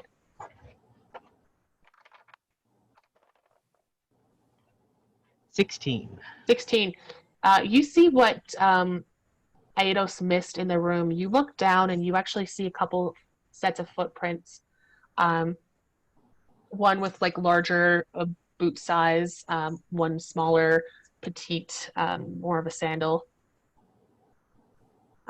You see the boot ones, other than Aidos's, heading out the back window. You see the petite one kind of stay in the room a little bit and then walk back into the home. Okay. Not pursuing the running man. I say those things aloud. All right. So Okay. I go back inside. All right. So as you come back inside, Saphis, you see 3 women. You don't react to them. They're just there and they're whispering at you.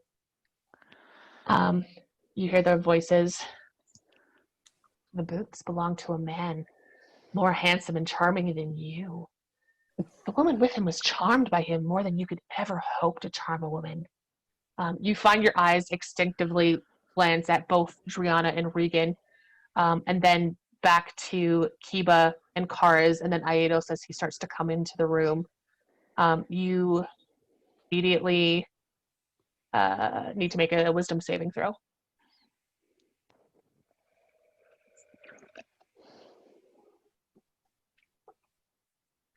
I can't hear you, but I see your face.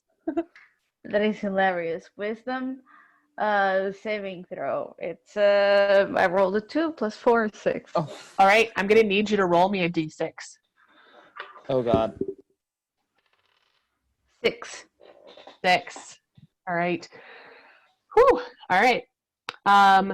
You feel a sense of jealousy flow through you, and a sense of dread that while these other men in the room, they're a threat to your pleasure, I guess you could say. And immediately your eyes dart to Iatos. Iatos is the one that's going to stop you from ever getting any type of you don't know why, because you're interested in all different genders, being a non-gendered person yourself, but for some reason the focus was on Driana and Regan are mine. Iatos is the threat. Iatos is going to take Iatos these is from threat. you. And you feel your feet just start running. Iatos, I need you to make a dexterity saving throw as you see feet sprout from a satyr and horns go down. He's about to ram you. 21. 21. You move out of the way. Saphis, you slam against one of the open doors hard, and you're going Is to it like- take... Is my Horns. horn stuck? Roll... You know what? Roll a... Do you have a horn attack? A ramming attack? I do. Let me see. Features and trait. What does it say? You can make an attack with your horns, but a target. All right. What does it do on actions? If you click on specifically that one, it should open up more. Oh yeah. Horns. It's +1 to hit. So it's a 1d4 -1. So 5. Okay, so it's 5 points of damage, but it's also... Okay. Yeah, that's hard enough to get your horn stuck, for sure. It's a wooden door.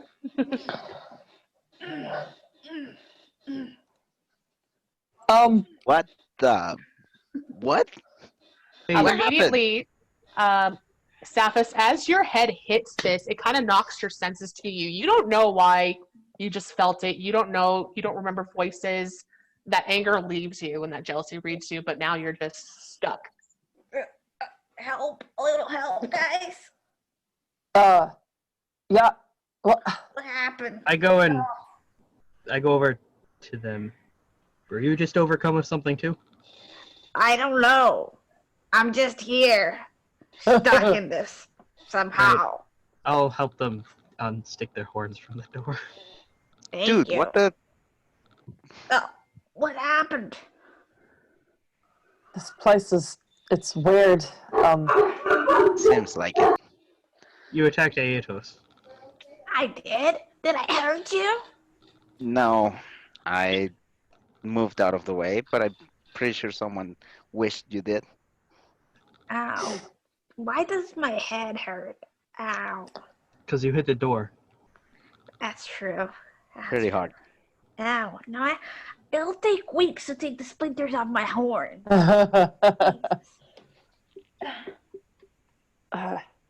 Beautiful horns. This Dre. You got something to say? Oh, I was gonna say, while you guys were busy doing that, I probably would have pulled Kiba to the side, and very quietly just said, I think whatever has been plaguing our group almost nearly got to me. So far you seem the only one unaffected. You seem an honorable sort. If I do anything, even without my weapons and even without my spell components, you wouldn't know this. You weren't there, but I'm dangerous. Can I count on you to protect our friends from me? Please. We all have demons inside of us, and yes, I will try my best. And she'll, like, super non-sexually, just as a thanks, like, kiss on the cheek. Thank you. That means the world to me. Kiva blushes and doesn't understand what's happening. I love Kiva. Me too. So pure. Baby. All right, so whatever's happening, we gotta move on. Karis, you said you got a lead from the footprints you found. Yes, they lead back into the interior of the house. Well, let's go back. I'm not spending any more time than necessary here. I agree. We should see if we can follow those footprints and see where they go. Because if we were able to be manipulated, then that's probably what happened to her. I include myself in this statement, but there's at least 3 rather talented hunters in here, and the fact that none of us thought to look for and follow footprints before now seems rather a bit of a failing on our part. And like I said, I include myself. Well, to be fair, Dre, we've all been a little distracted. We've been kind of busy trying not to kill each other, it seems. Yeah, this isn't suited for a satyr. DM question. Yes. Do we remember what? I can't come out of the accent. Sorry. Do we remember what we feel afterwards? Like that feeling? Yes, you remember that you had that feeling. You don't know why you did. So it's like, I just had this extreme anger and hatred. Why? What did they You do? remember? You remember what the feeling was? Like you remember why? Like so, Saphis would remember why they were mad at Aedos. Yeah, Saphis would know that they feel that jealousy and anger towards Aedos and that need to protect their sex life. They would know that. They would have, like, they would not be able to reason why that was a thing. And they don't continue to feel it. Like none of us would continue to feel that feeling. Driana did, but then it was released. Everyone else says it was released at some point. And that's when you were like, whoa, I have this feeling. Why did I have this feeling? I don't have it anymore. That was weird. So it seems like it's... That's what keep messing my throws. That's it. So, I'm super distracted. Perhaps as we go on, I know I didn't say anything to the group before, but I myself felt something, but was lucky enough to not feel the need to react upon it. I think Kiba here is the only one. Do we feel like if this were to happen again, the targets of our rage and anger would be the same, or could they possibly be different if this were to befall us again?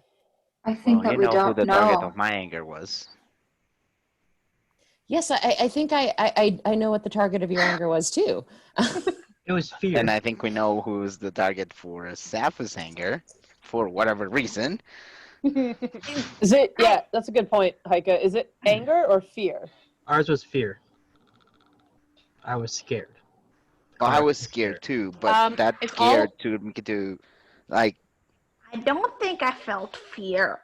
Or there was an element of fear to all of them, sort of. for mine, Taurus right? and Aedos, you felt like an anger fear, like the fear of fueling the anger, right? Like it was. Or the other way You around. feared this creature and you felt an anger, like you wanted to take them out, like the fight action of. It was like an anger fear. Driana, yours was an anger and blame. Saphis, yours was a jealousy, anger, and a fear of not getting laid. But the anger is that's kind of legit. Common. Yeah, there's been a hint of anger in each of you. Wow, at this point I'm pissed. Regan, you said you felt something. Whose was yours directed towards? Aetros, the apothecary. I think I was angry because it felt like he could have, through his actions,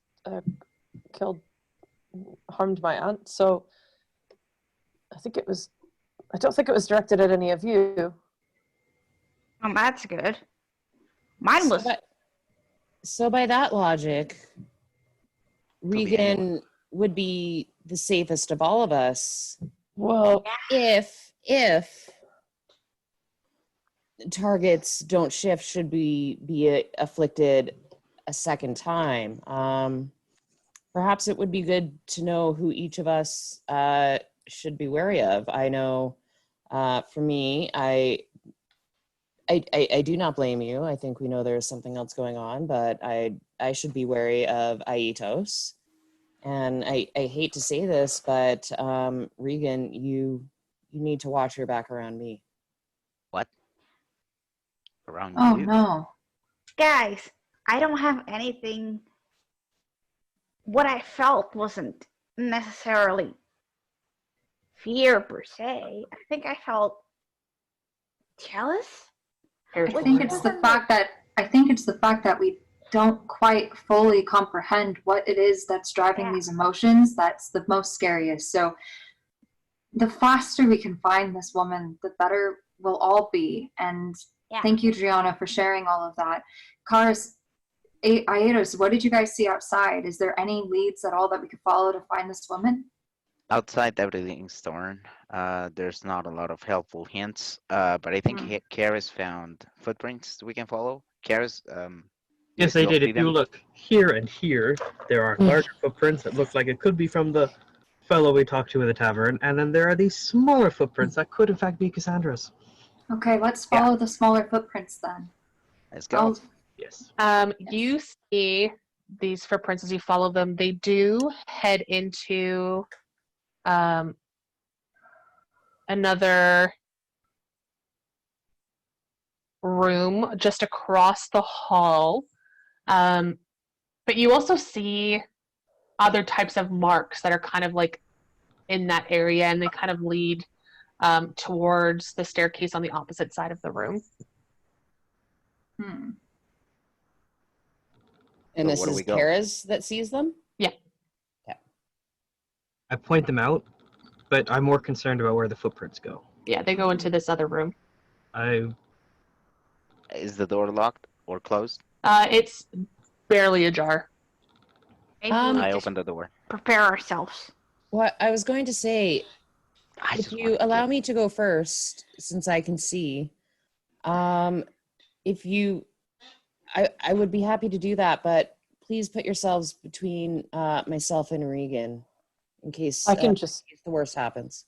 Oh, I move these lights we instinctively can see all right. closer to Regan. Yeah, I can just throw the lights right into the room. Yeah. All right, I go open the door so the lights can shine. I'll just move them. In this room, it's a small receiving room. It is like a drawing room. It's set up with 2 benches that are upholstered, and a few chairs around a central wooden table. There is a silver tea setting for 4 that sits on a tray on a small sideboard, and you see a family portrait that's sitting above a fireplace. You see this portrait is slightly ajar, and you see that there's something behind it. I relay this to the group.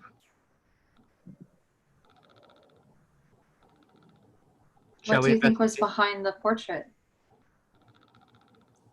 Tell me, Karas, since we have determined to follow the footsteps, do the footsteps appear to lead towards the out of place portrait? That is a good question, DM. Okay, they do. I fear we must investigate then. Okay, I'll go I'm for not it. really Go sure into the room. what to look for, so if anyone else wants to attempt to investigate what is behind the portrait. I'll do it. I'll do it. Oh, Regan, good, you're smart. I go into the room. Do we recognize the persons on the portrait? Sure. You can roll me an intelligence check while Regan, you give me an investigation. Rolling really well tonight. This is that dice that betrayed me too. 19 for me. Okay. Nice. 17. 17. We'll start with Iatros. You kind of squint and take a look at the portrait as Regan kind of moves it aside. You see that it is a man in fancy robes with brown hair and thin spectacles kind of perched on the end of his nose. There's a lovely woman with blonde hair that's pulled up into a bun. She's wearing a deep lavender gown. And there's a young boy, maybe early teens, very similar looking to the man. And it is a face that it seems familiar, but you don't know how.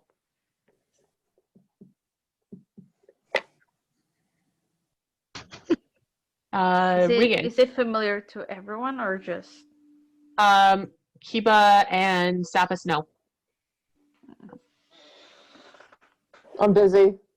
Regan, you, as you push the painting kind of aside, you notice that there is a hole in the wall and there's a chest in it. The chest seems to have a little bit of a lock.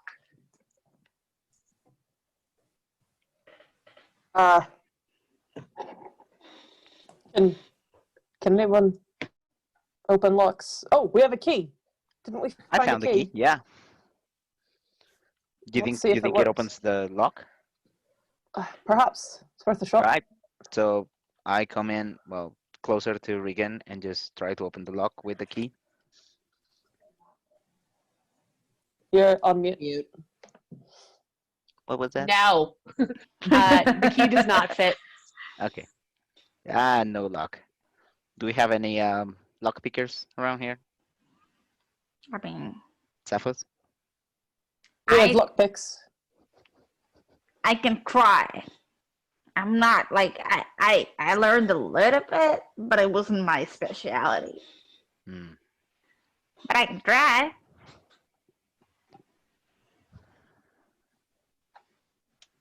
Better than me, anyway.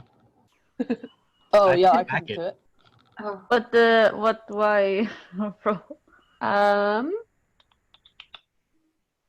You can go ahead and roll me a sleight of hand. Did we find, does anyone have thieves' tools? I don't think so. Sapphish should have them. If I didn't put them in your inventory, that's my bad, but you should Oh, have okay. them. So what do I add to?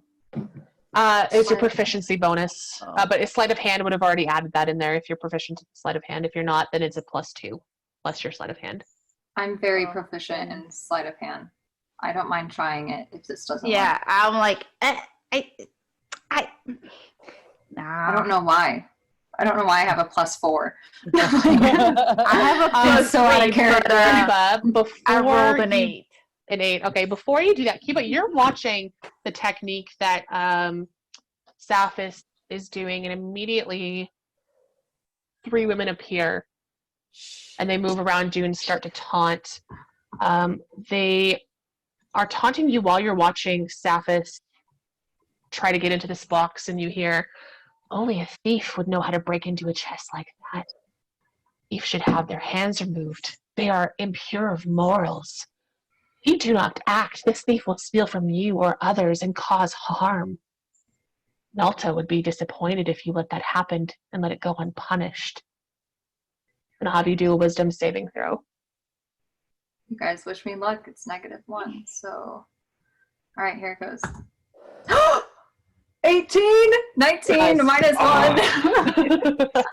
I'm doing the Dungeons and Dragons dice roller. So Awesome. yeah, 'cause I don't have dice. You me too. feel an anger and a distrust start to bubble up for this person, but you just close your eyes and you take your meditative inhale through your mouth, and exhale through your nose, and then exhale through your mouth, and you steady yourself and you find your calm, and you shake it off like, this is not me. This is something else that's trying to turn me against someone in our group. I will not be swayed.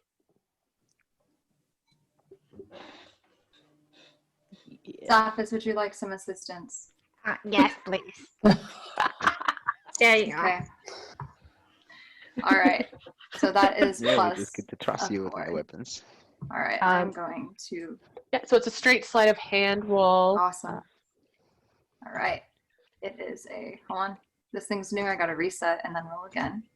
So a 14 plus 4 equals 18. 18. Yeah, you are very attuned to flight movements, and so you move them around. You've never done this before, but you hear a click, and the lock breaks.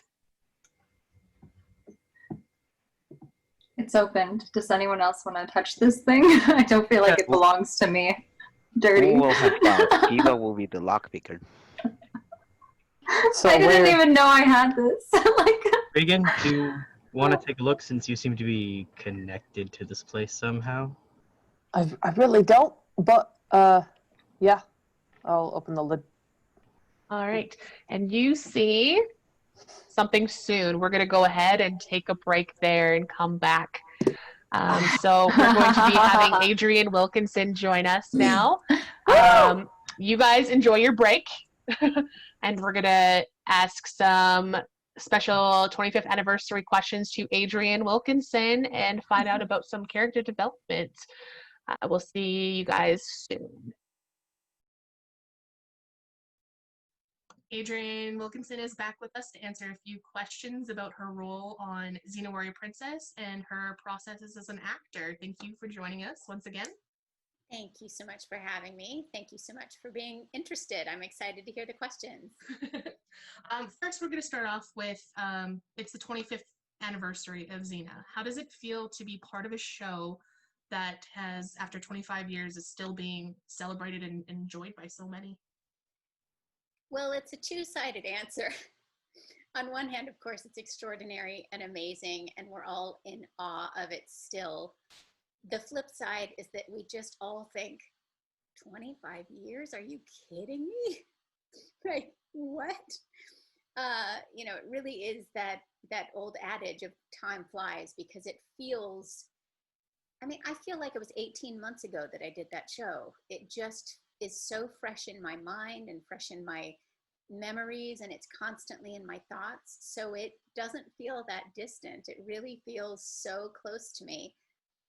So yeah, it's kind of shocking, but the fact that it lives on, the fact that there's an audience who's still interested in celebrating it is so extraordinary, and we're just really lucky. Awesome. I met you for the first time at the 20th anniversary in Burbank. It was one of those awkward, hello, thank you for the autograph type interactions. Sure, sure. But it was 5 years later, and you guys were supposed to have a convention this month that unfortunately was canceled. And but I understand there's a few ways that fans can engage with you, like one-on-one virtually, even for a good cause this month. Do you want to talk about that? Oh, that's so sweet of you to ask. Certainly. This year, when COVID happened and I was suddenly at home quarantining, I finally joined Cameo, and I also joined a service called Rave VIP. For those who don't know, Cameo is little video messages that you can buy for yourself or to send to other people.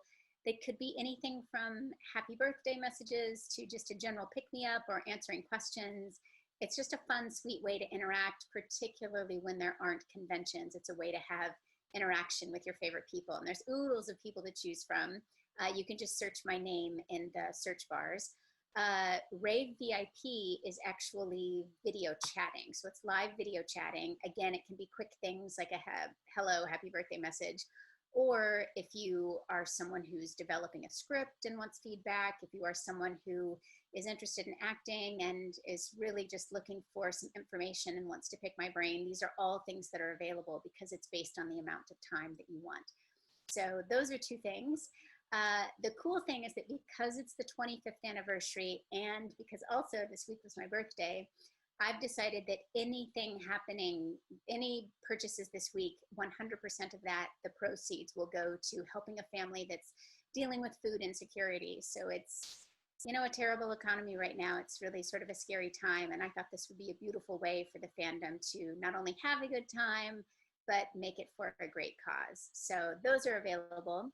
And you can also, if you're someone who's nervous about the videos, or maybe that's even something you've already done, but you'd still like to just participate in a good cause, my PayPal for this little venture is paypal@adriennewilkinson.com.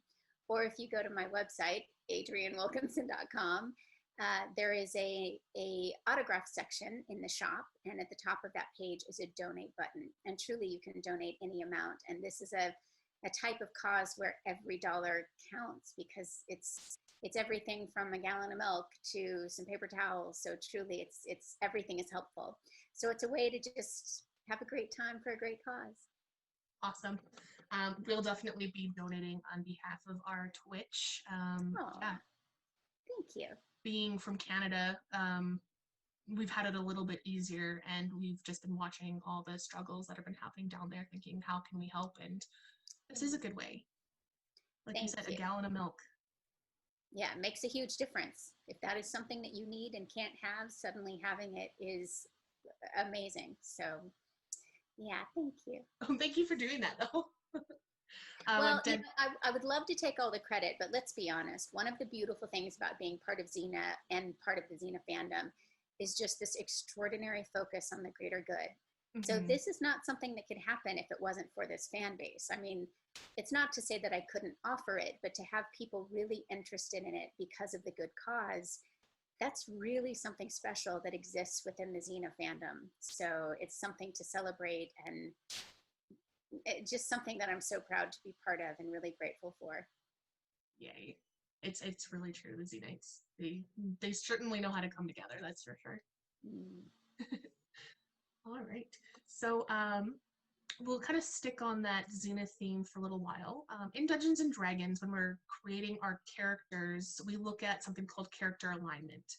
And it's a chart where your character might fall to something that is, let's say, they're a good person that follows the rules, or they're an evil person that follows evil rules. So there's like lawful good, evil good, chaotic neutral, all these different types of alignments.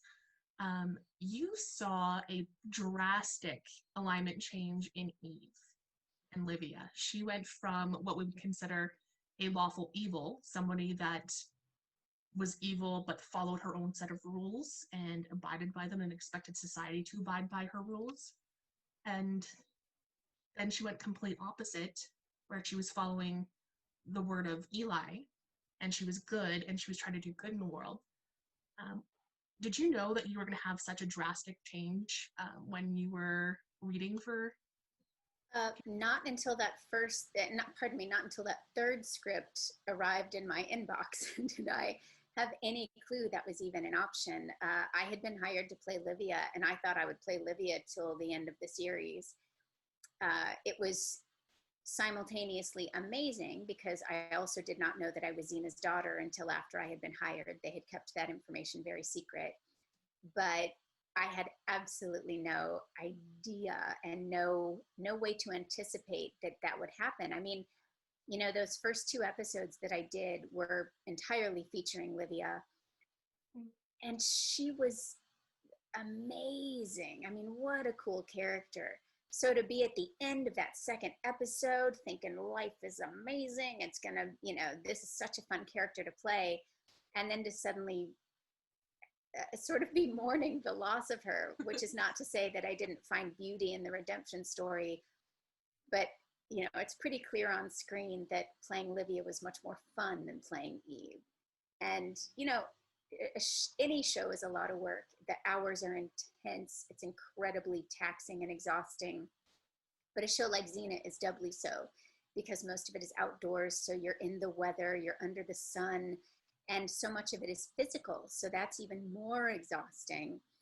So to suddenly have less enthusiasm about what, and I certainly had enthusiasm for the show, but just having slightly less enthusiasm. I mean, this is going to sound ridiculous, but even just the wardrobe change was heartbreaking for a moment for me because I went from this incredibly cool Roman cape and hat and gauntlet, just the whole thing.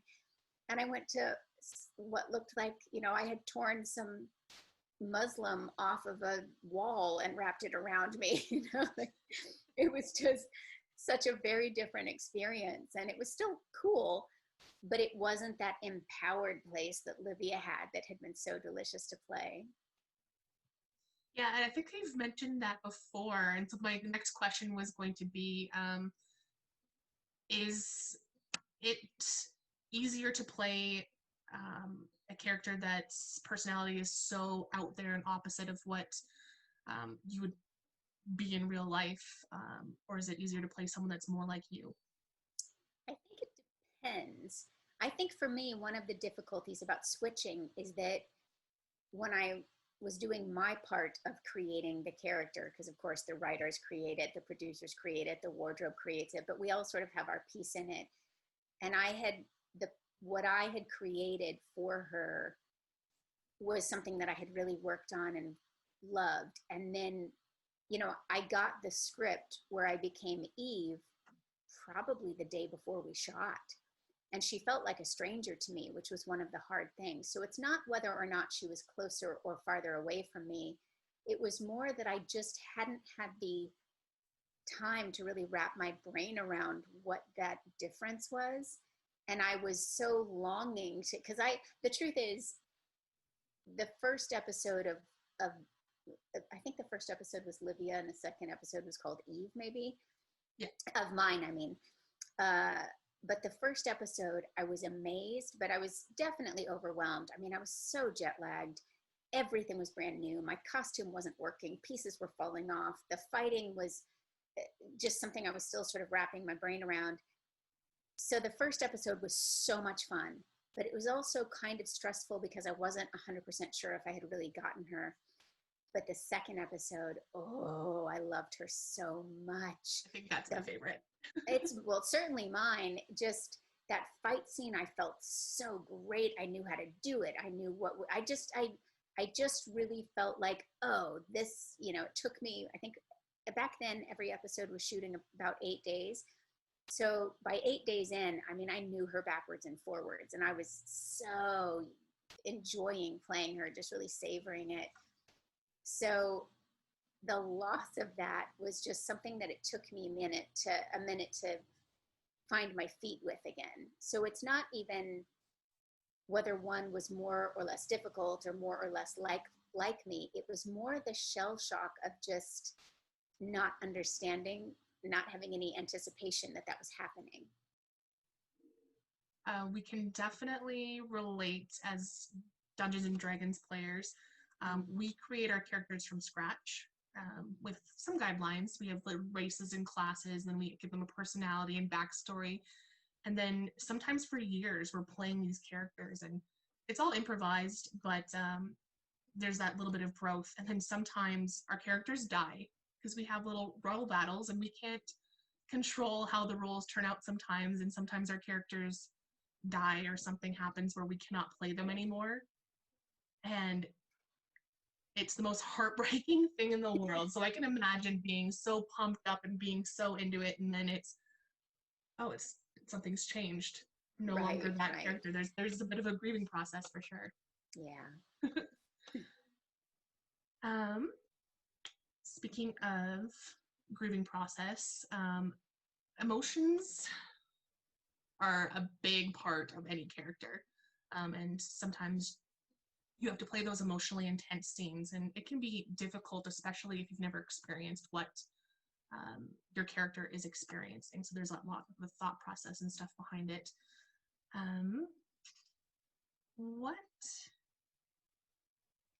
How do you prepare for scenes like that? Ooh, You know, it varies because sometimes it's very easy because by some miracle, what the character is going through is mirroring something you're going through in your own life. So it's a much easier transition or blurred line. Other times it will be completely foreign to you. And you have to work on, in my opinion, it's either one of two things. It's either substitution, where what that character is going through has absolutely no bearing on your life, but you have to find something, you have to look for something in your life that has some through line to that other thing so that you can find something that connects you to it just by substituting that idea. So, I mean, this is not an appropriate example, but it sort of gets the idea across that, you know, maybe the character has just lost their parent, and you've never experienced that, but maybe 2 years ago you lost your dog, which was some difficult, very heartbreaking thing for you.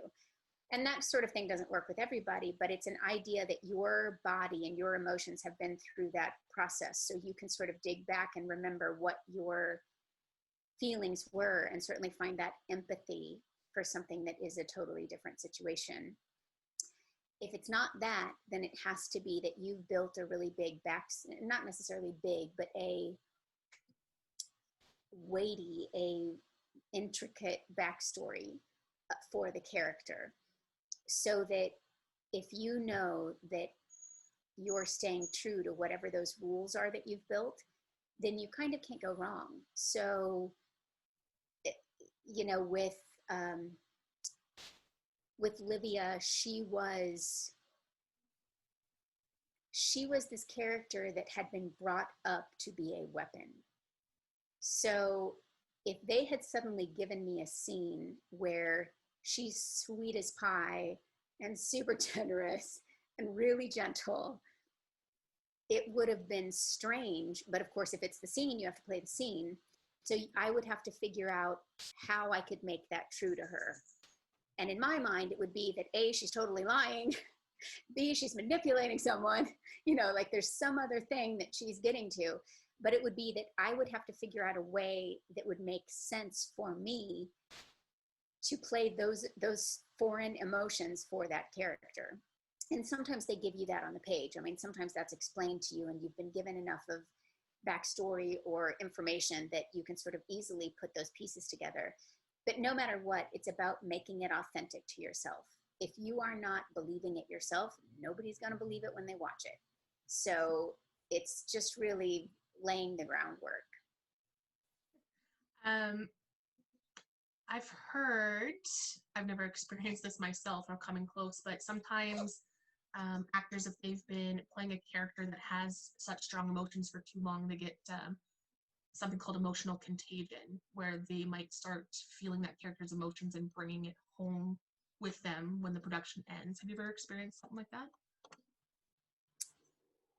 It's interesting. It sort of can't help but bleed into you to a degree. So you have to be really careful about how you process and how you take things in. Like I read an interview with Anthony Hopkins years ago where there was I think it was Meet Joe Black, where in the movie, I can't remember if he had a heart attack or a stroke, but he has some big medical event in the movie.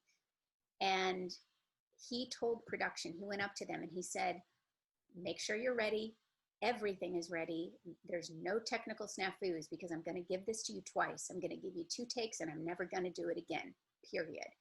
And he said, the reason is I'm protecting myself because my body doesn't know the difference. And I'm not going to do this for 8 hours for you because it would put my body at risk. It would put my mental health at risk. So I will do this. I'm committed to doing it. I'll do it brilliantly.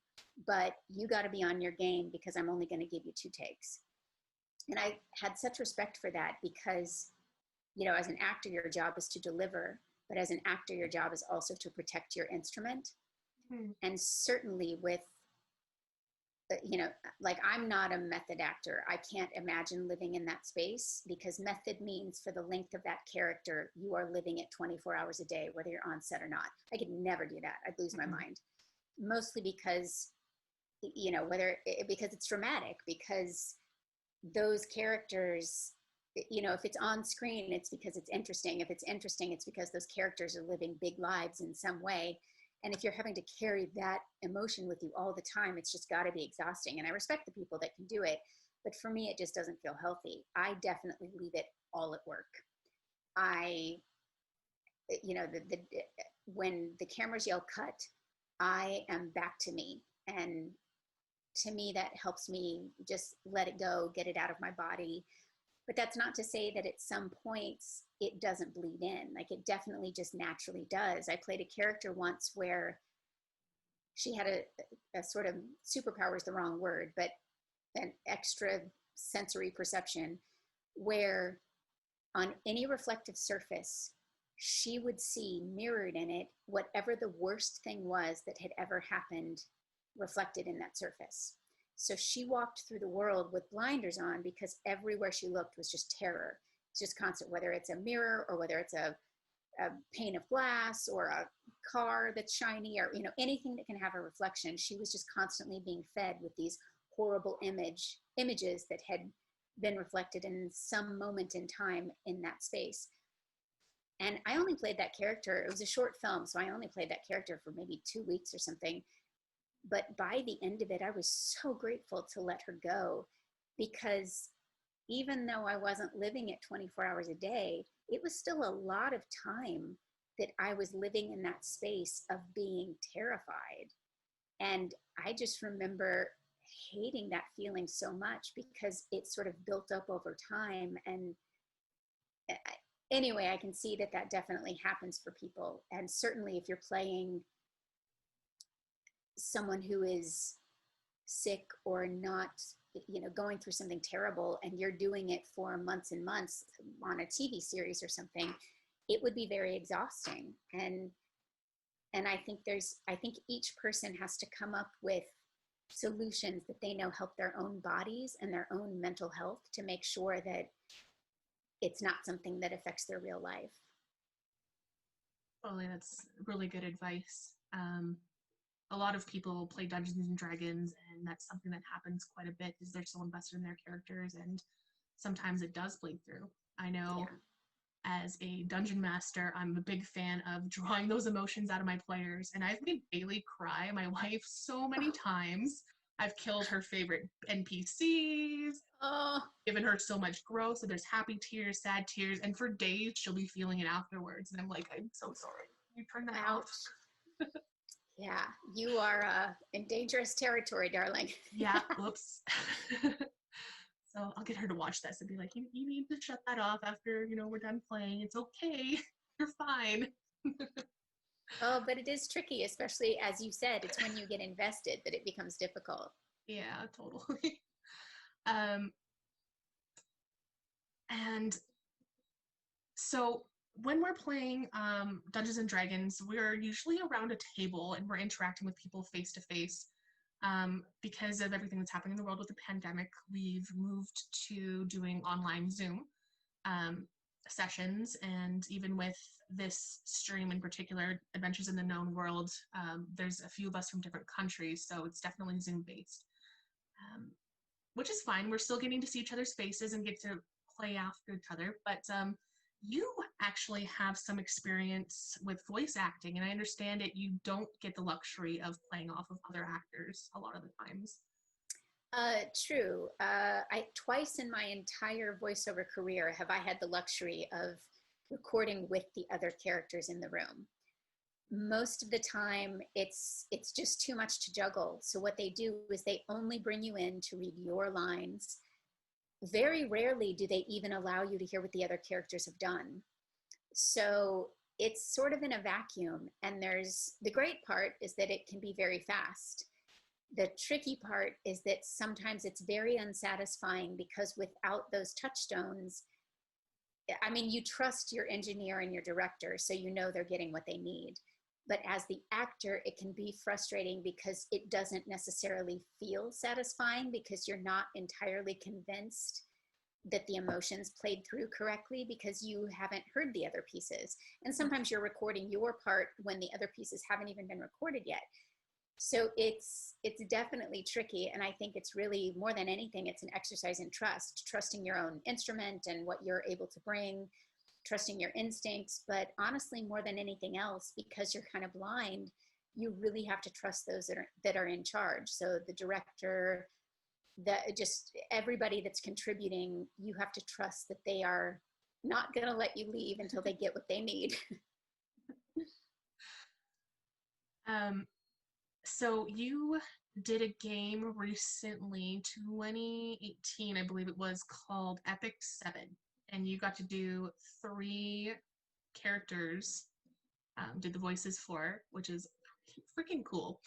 And I had a big fangirl moment because I'm such a gamer geek. One of my favorite D&D dungeon masters was also in that game with you, and I was like, man, I really wish they would just have all the voice actors in one room being able to play off each other, because then I would know that you got to play off of Matt Mercer. And it would be fun. I mean, honestly, we would all love that. I think the tricky part is that whenever you're dealing with any kind of animation, the animation process is so slow that, they're often, these games are done over the course of a couple of years. So, they're just sort of doing it chapter by chapter, bit by bit, or character by character. But trust me, we agree with you. We would love that. I mean, it would be really exciting for us to be able to have a more interactive experience. There's a lot of ways in which that would be more satisfying. It's just unfortunate that I don't think that's even possible, just with the way that games are crafted. Yeah. Next question is kind of moving into the audition process. How much information about a character are you given prior to going to an audition? It depends. It definitely varies. Honestly, we used to get a lot more than we do now, because with social media and other things, projects are having to be so much more confidential and careful about the details that they release. So sometimes even the material that you're auditioning with is not even the real material, because they just don't want anything to leak out. But generally speaking, you just know the main parts. You know maybe a bit of the storyline, depending on the type of project. You know the main character traits of the project. In a voiceover project, they'll give you a description of a type of voice. They might even give you examples of specific characters from other projects, or specific people that exist in the world that they're like, oh, in our mind, this character is like this person meets this person, or this character meets this character with a sprinkling of this person. So you kind of have a vague idea. But the beauty of acting is that, and sometimes this backfires, but the beauty of acting is that you're creating it. And no matter how specific they are with what they give you, you do what you do. And you certainly are trying to do what they want you to do. But I can't necessarily be such and such meets such and such. I can bring my version of it, and it works or it doesn't work for what they need. And I have range and flexibility that we can work with, but I have limitations on what's just feasible for my voice box, et cetera, and so forth. So it's this combination, and it's the same with on-camera acting, where you don't want to go in mimicking someone else. That really never works. But you want to go in honoring what they are looking for, but doing it in your way. And sometimes what they want is so specific that you're just not going to be in the ballpark, and they maybe hoped you would have been, but you just simply aren't. And then other times the idea evolves because of the piece that you have added to it. So, just if nothing else, for my own sanity, I just always say the roles that are meant for me are never going to miss me. And if I didn't get a certain role, that's because that role was not meant to be mine.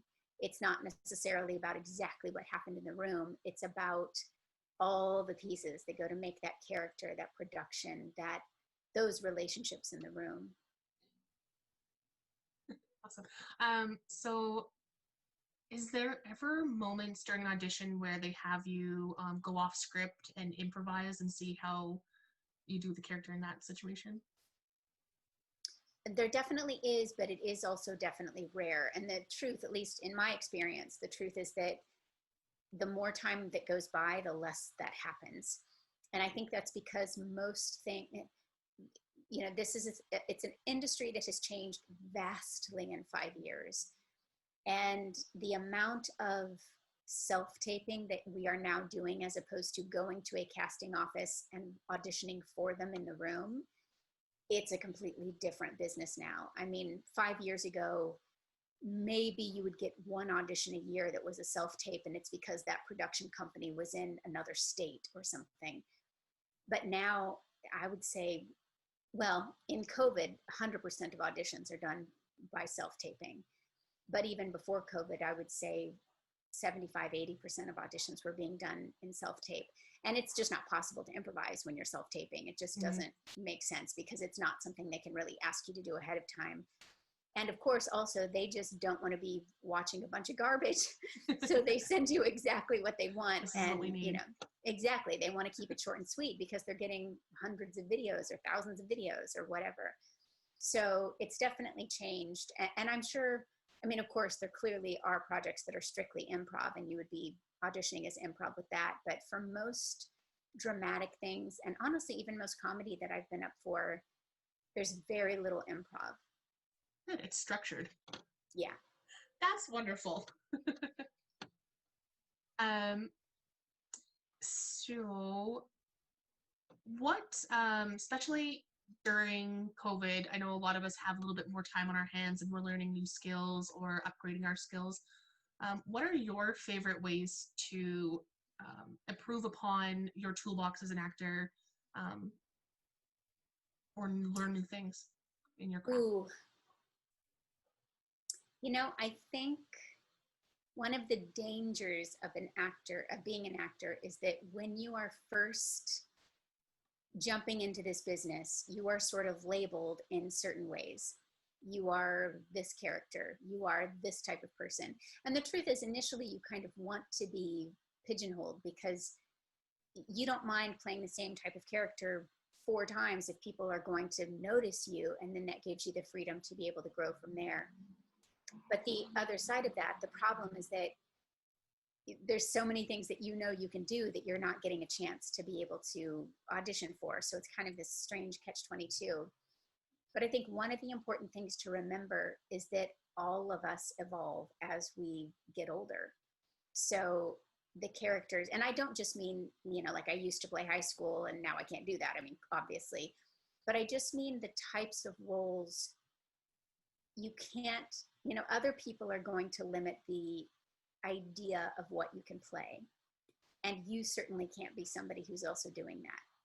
So it needs to be that as you grow, you're very aware of who you are now, what it is that you represent, what it is you can do, what it is that used to be comfortable, it used to be uncomfortable that now you love, or even what used to be comfortable that you're like, that's not really who I am anymore. You know, it's one of my very favorite acting games. I think it's so important. I wish everybody would do this.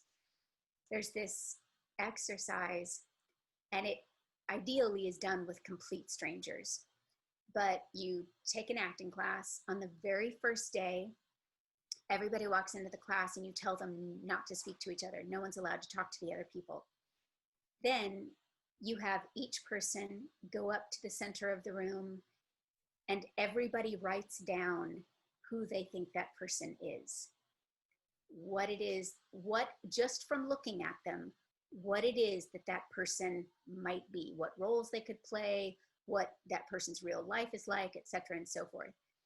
And the value of this exercise is understanding that when you walk into a room, you are automatically bringing a story with you. Might not be right, but it's the way you're perceived. And it means that in some roles, you have to work so much harder, because maybe you as a person feel like, oh, this role is perfect for me. It's exactly who I am. But it's not how you're naturally perceived. And you need to be aware of that. And vice versa, there can be things that you know you're right for. And honestly, one of the most valuable tools is there's certain roles that you're right for that you need to understand that your very presence does the work for you. That you don't have to try to be that person. You don't have to build a lot of extra on top of it. You have to understand that just you walking into the room could be that thing that they're looking for. And it's not about the magic thing. It's about just human perception and how we perceive each other. So it's a really valuable lesson. I like that. That's a lot. Henry, excuse you. Sorry. Yeah, I've never thought about it that way, but you're totally right. People can just say, okay, well, that's exactly just that, the way you're holding your body, the way your face is resting that day. Maybe it was an emotion you experienced early in the day. Maybe someone made you angry at the grocery store and you carried that with you, and apparently that's what they need. That's pretty huge. And it's little details that you don't realize make such a difference. It could be the belt buckle you're wearing. It could be the way you styled your hair that day. It's all of these little things that are the signals to other people of who you are. And they might not be right, but it doesn't change the fact that they're existing. So they could be working against what you're trying to do, or helping you in a way that means you don't have to work as hard. It's just really being aware. And honestly, you know, I say it as an acting exercise, but it's also something that kind of everybody in the world could use. Just being very aware of what you showcase as you walk into a room, what your level of confidence is, what your, you know, some people walk into the room and they just look pissed off. And maybe they aren't, maybe they're perfectly happy, but you definitely avoid those people. And so maybe that's a lesson that they should know. Or, you know, there's so many other fill in the blanks of what it could be, but I just think it's an important part about being human and understanding the way you present yourself. And I don't mean necessarily hair and makeup, and I don't mean that. I just mean naturally as a person. When you walk into a room, you are imbued with certain characteristics, some of which you might be totally aware of, others you might be clueless about. So it's a very interesting exercise to understand how other people see you. So now my curiosity is piqued, and it's okay if you don't want to answer, but are you able to share with us maybe something that someone told you that you were in those situations, where how you came off? Sure. I mean, the last time I did this exercise was more than a decade ago, but I do specifically remember that, and this is just a random thing, but I just remember laughing about it because I'm a person who does like art, but I know nothing about art. And I remember two people in the room had written down, they thought I worked in a gallery. Wow. I thought that was so random, but I've never forgotten it. And then I do remember several years ago, I was auditioning for a character. It was actually, what is that show called? Billions. Okay. So I was auditioning for the wife on that show. And I ended up having to redo, they asked me to redo the audition because I had done it initially and I was sort of forcing myself to seem rich. I mean, I don't exactly know how to put it because you're on camera, there's like no extra stuff, but they just said, I just remember my agent or my manager or somebody said, we'd like you to do this again and just do it completely casual, no air of sophistication or whatever it was I was trying to do. Just make it completely bare bones because you on camera in this outfit does all the work for you. Wow. And I just thought, oh, that was such a heavy lesson to learn because you just forget. And especially because that was a show, the writing on that show is brilliant. And I was really excited about this show and the chance to audition for it. So I think instead of trusting my instincts, maybe I just simply was trying too hard. And it wasn't a bad audition. It just wasn't great when they knew it could have been great, which is why they had me do it again and just be completely casual about it. And I mean, I remember looking at those videos side by side and it's the exact same language. It's the exact same setup. It's the same lighting. It's even the same outfit. And yet they were right. It's a completely different tone just because in one of them, I was trying to be this fancy thing. And in the other thing, I was just this fancy thing that was totally in her, it was just in her bones. So it was an interesting psychological exercise for me. That's awesome though. You definitely give off the impression, I've met you a few times and you definitely have, I can see that artsy thing working in the gallery because like your fashion is just, it should be in a gallery. And you do give off that, just that regal kind of presence that Oh. you just seem so like calm and comfortable, but also elevated. Oh, So, thank I get you. it. My God, I'm gonna get that on a t-shirt. So the final question is kind of bringing it back to ancient Greece a little bit, just because ending it on a fun note. So Adventures in the Known World, like I said, it has allowed my players to create characters with certain skills and attributes based on things they've seen in the Xenoverse. For example, we have a Bacchae. You know what the Bacchaes are. You read the Bacchanalia. Yes, yes, yes. Who's also a bard. So this one Mm. likes acting and poetry and stuff. We also have a satyr, a goat person, who has a Nice. con artist type background. So that's been kind of fun for them to explore. But Love. if you had the opportunity to play a character in the Xenoverse, specifically maybe a Greek mythological character or a certain skill in the Xenoverse that you'd want to play, what would you want to showcase? Oh, there's so many that are so juicy. This is going to be gender bending, but I would say Cupid. I just think what a fun character to play. It just seems super fun to me. Or maybe one of the, like maybe Archangel Michael. Like, Oh, yeah, I just think those seem super fun. That would be totally And just, I and- mean, I'm sure that by the end of the day, their backs were like, are you kidding me? But, you know, just because those wings were they're really heavy. huge. Yeah, exactly. But yeah, I think those would be fun. I mean, I would love, I mean, I got to play a Fury for 2 or 3 days, Yeah. but I mean, I'd love the chance to play that for longer because those kind of characters are just having so much fun and just, you know, manipulating everybody, which is, you know, joyful under those circumstances. So that kind of thing would be amazing. I mean, but truthfully, the list is long. I mean, that was the great thing about the show is just the unending list of cool characters. Absolutely. And we're definitely having fun getting to explore that. There was one thing I was just going to ask. Oh yeah, the gender bending thing. That's one thing that's been amazing about the whole Dungeons and Dragons experience for a lot of people, is you were able to express different genders or lack of genders. And definitely, if you want to play a male and you're female, or you identify as something completely different, you have that ability to explore. Excuse me, I'm talking something deep here. Explore different genders, different characters, different sexualities, different races, even. So that's been quite a cool thing to do. Oh, absolutely. And it's not just cool, it's I mean, I've felt this way about forever. I've felt this way forever about this topic, that I think it's the beauty of literature. I think it's the beauty of so many films and characters. When people relate to them, it makes them more compassionate to another person's experience. So you can be having a complete shift in your perception just by putting yourself in someone else's shoes. So I can see how it could be a massive experience for someone, and also fun and interesting and all of that. But I just think it also has a bigger import than sometimes we give it credit for.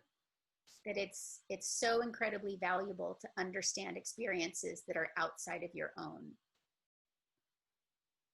Definitely. It was a great place to end it. Thank you so much for all the wisdom that you've kind of bestowed upon us. We've been rolling natural 20s all night on that one. And yeah, so thank you so much for joining us. And we hope to not only see you soon at a convention or Z-Night retreat or somewhere, but yeah, thank you so much. Well, thank you so much for having me. I enjoyed it thoroughly, and good luck in the haunted house.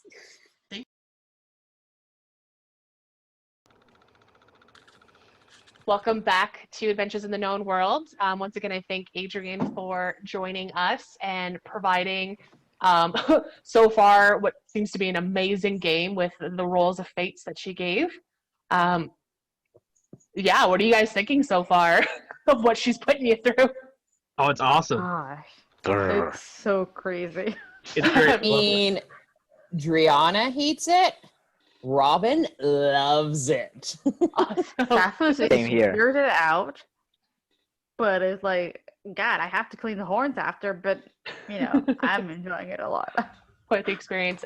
Taylor is going to be joining us shortly, but we're going to go ahead and get started. So, Regan, you flip open the lid to reveal what was in the box that was just opened by Kiba. Sorry. And inside, you find a pouch with various coins. You kind of go through it quickly. The coinage adds up to be about 300 gold pieces. And you find a jewelry box, and you flip open the lid, and there seems to be a gold wedding band with a diamond in it. Kind of small, but probably worth something. Probably worth something more emotionally to someone else.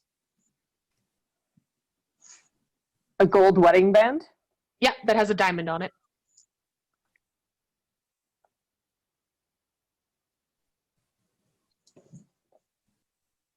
Okay. I'll just kind of show it to the group and might as well hang on to it for now. Is there anything else? Any false bottoms like in that drawer that I just found earlier? Not with your investigation roll that you rolled earlier. Okay. Take a pick.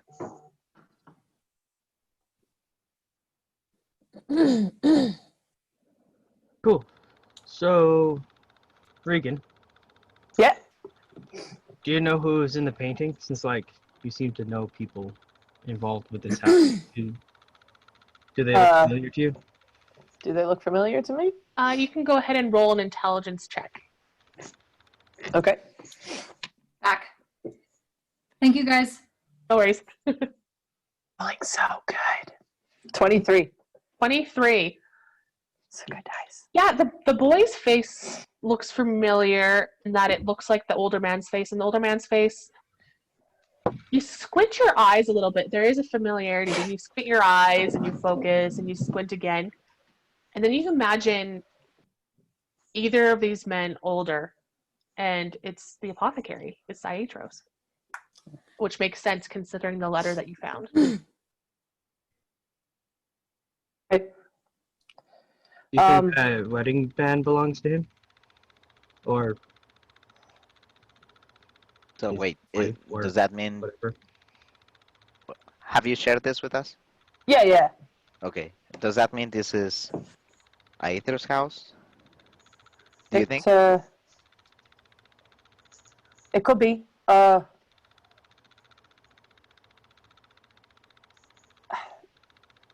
I mean, it kind of seems like it, doesn't it? I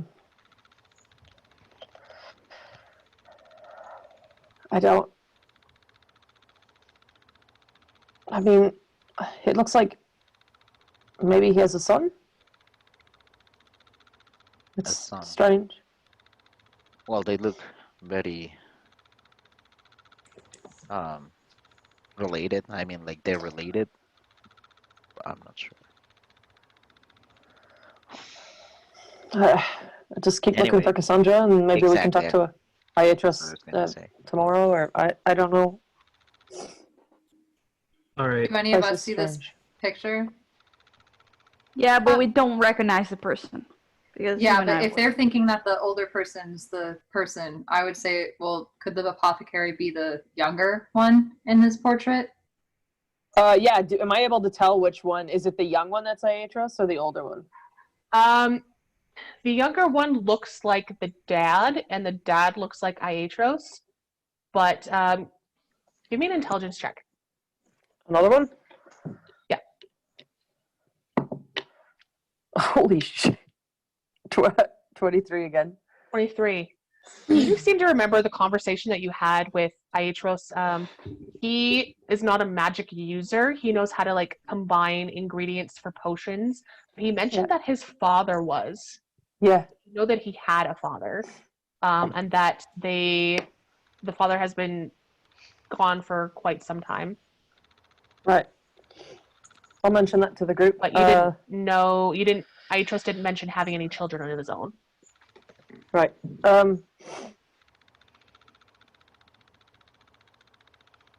It's very strange. All of this is very strange. I don't know what to make of it just yet. Okay. What's up? Do we see? Does Kara see where like the footprints go from there? Yeah, they kind of circle around the room, and then there seems to be like little tiny dots on the floor, almost like shuffling. And there seems to be a disturbance in the dust, and then it looks like a big clearing of the dust leaving the room and heading towards the opposite staircase, the opposite side of the staircase. Okay, Towards one of the other rooms on the lower floor. So like you did the left side and then you walked across and you see on the other side of the staircase there's another room that it's supposed to go into. Yeah, I pointed out and then I follow. I follow him. Because Dree is Dree, can I smell blood of any sort? Roll me a perception.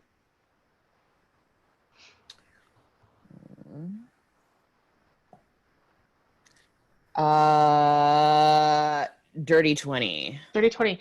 You smell something putrid and rotting, but you don't smell blood.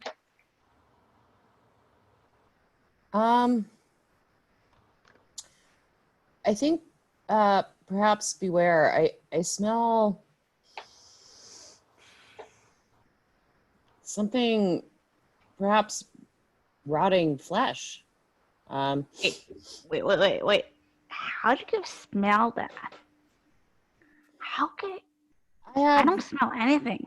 I get a faint whiff. Don't you? No, and I have a good nose. Trust me, I'm a goat. I have very a keen sense of smell. Is what it is.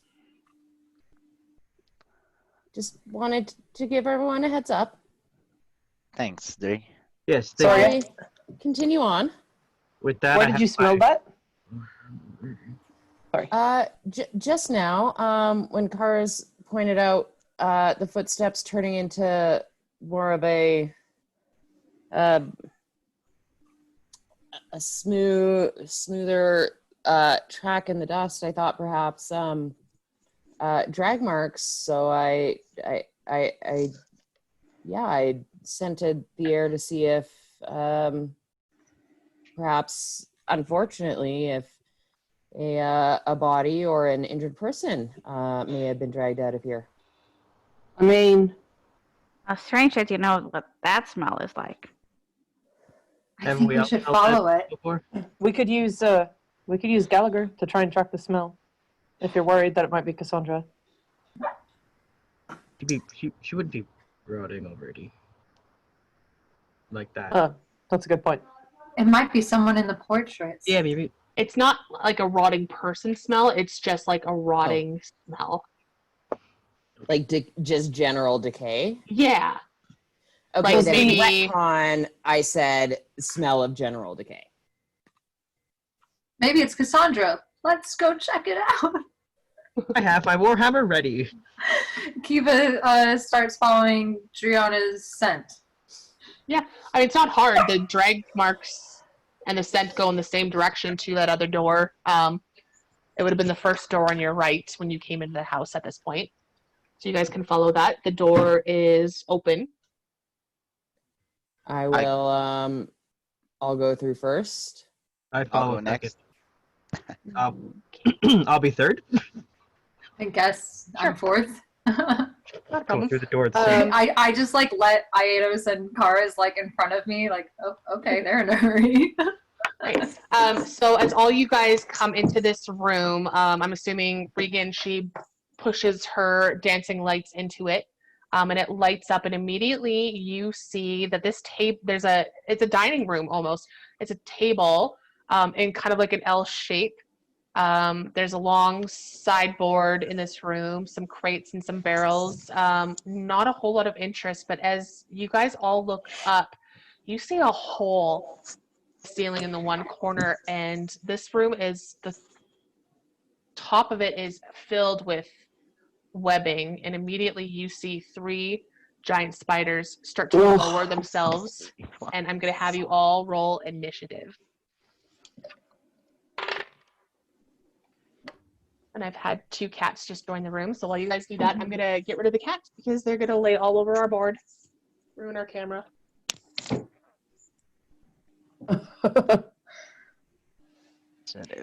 Got a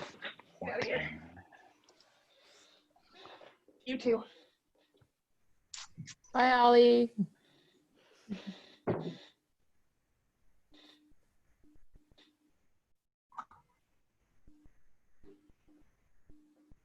Initiative is plus dex, right? No, that's not an initiative. But yeah, it is Section. plus dex. Okay, If you perfect. don't know. It's the same thing. I'm using the thing right now. Okay, click, and then click. All right, got it. Got a 14. Oh, me too. Hey. High five. I got an 11. Honestly, for our sakes, I hope the people who are holding the weapons have higher initiatives. Oh, I'm holding a Oh. Hopefully, Kiva will go first. I got I have my Regan, places. what is your initiative? 10. Brianna? 12. Eva? 14, dex 4. Okay, Karis? 19. Okay, Saphis?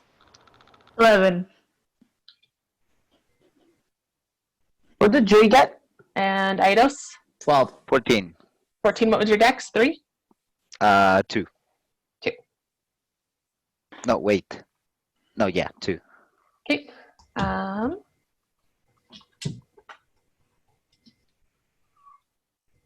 Well, spiders had rolled a 23, so. Oh. Oh boy. All Who right. was first?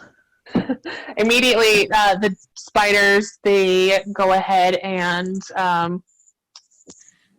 mount. One dropped on top of Kara's. And this little mother is going to go ahead and attempt to bite you. Ouch.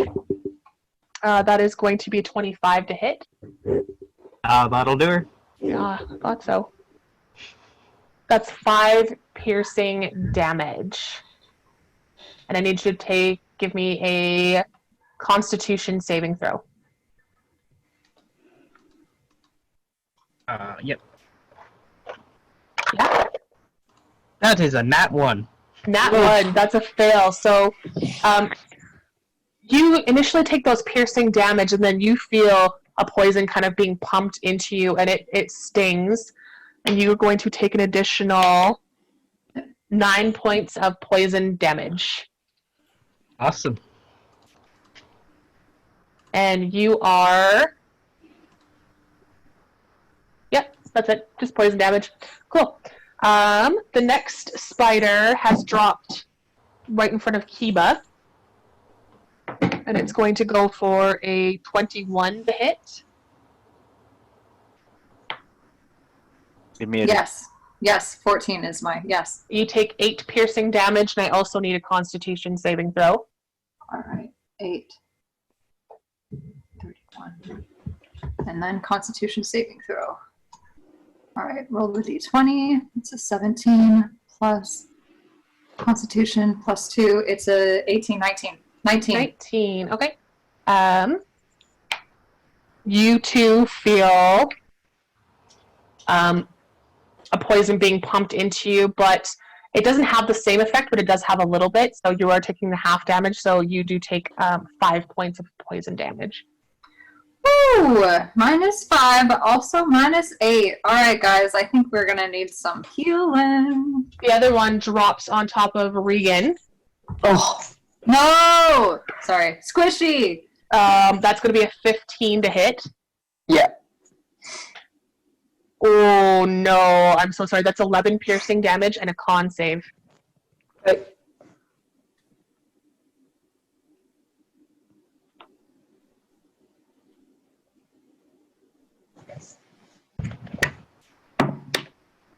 Nope. 9. You take 9 points of poison damage on top of that.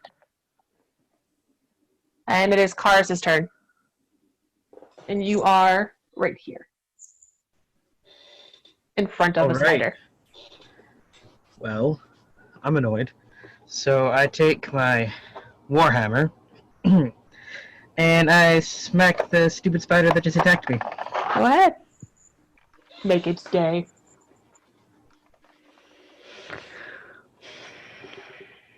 Uh, 18 to hit? 18 hits, yes. Okay.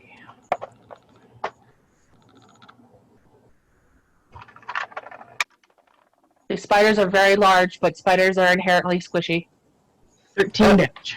13 damage. You have bloodied this spider, giving a slice out of its big butt. Sweet. Anything else? No. Kiba, you're up. All right, You're right here. I toss the wand or hand it to Regan immediately. It would require a toss, and that would be an action to toss it. Okay. Or wait, where is she in proximity? Is she in squares away that I could reach in movement? Because I'd rather not. Yeah, she's in 15 feet of movement. However, you would be leaving the melee range of the spider, and so then they would be able to hit me. All right, I'm gonna toss it to her. Okay. It's probably I guess I wouldn't be able to yell out at you, but Conflicted by voices inside my head, I use unarmed strike. All right. Oh, natural 20. Woohoo! Natural 20. Yep, that's gonna hit, and so you can double the damage dice and then add your modifier. So let me reset.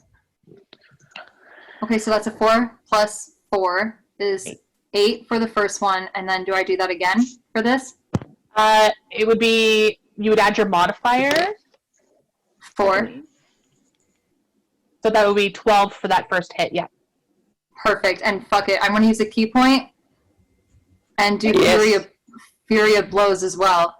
Okay, go ahead. So that's 2 attacks, 2 more punches, so 2 more. 3 and 2. You got to do you have to roll to hit first. Oh, got it. Yeah. 19. Okay, I'm using this app every time. Plus 4. So 23 hit, and then so let me redo the 4s now. So sorry guys. Okay. The first one's 3. Okay. The second one is 2. Do I do 3 total? The first one that you hit, you get 2 punches. So the first one you just hit with a 19, so you do your first damage, so it's your 3 plus 4.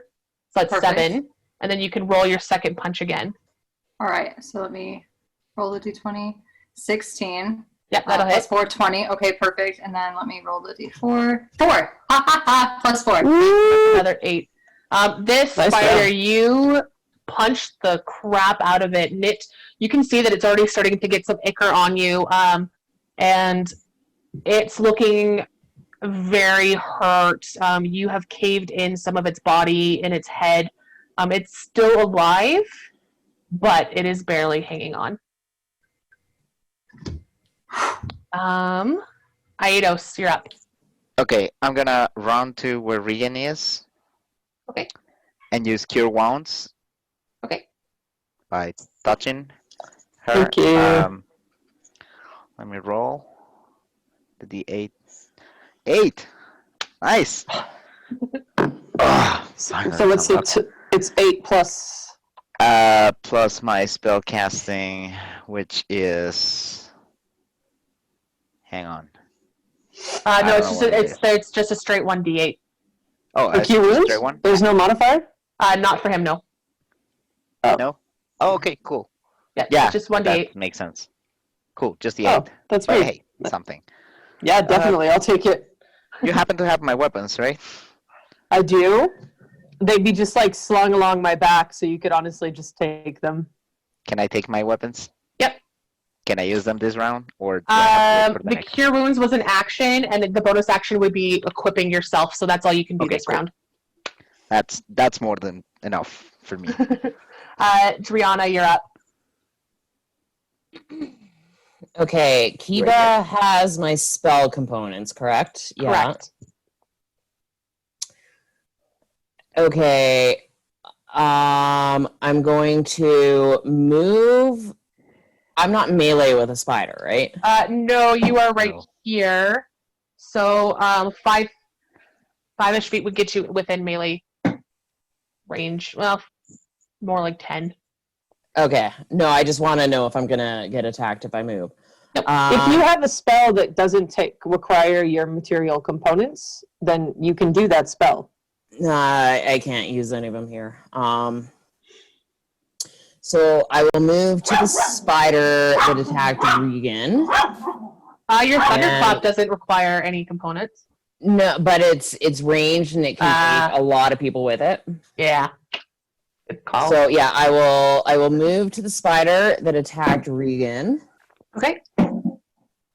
And I am going to question if I attempt to bite with blood charm, but I don't succeed on the blood charm, can I then continue to attempt blood charm until it works, or does the attempt wipe that out? The attempt wipes it out.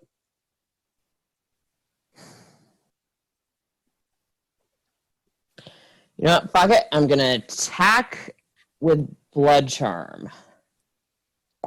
You're gonna attempt to bite the poisonous spider. Yep. All right. And suck its blood. All right. Yeah, 19. 19 hits. Yeah. You guys watch Okay. as Driana leaps on the spider and just bites into it.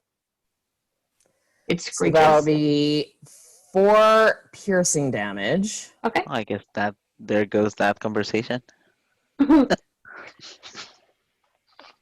And then I need them to make a wisdom saving throw.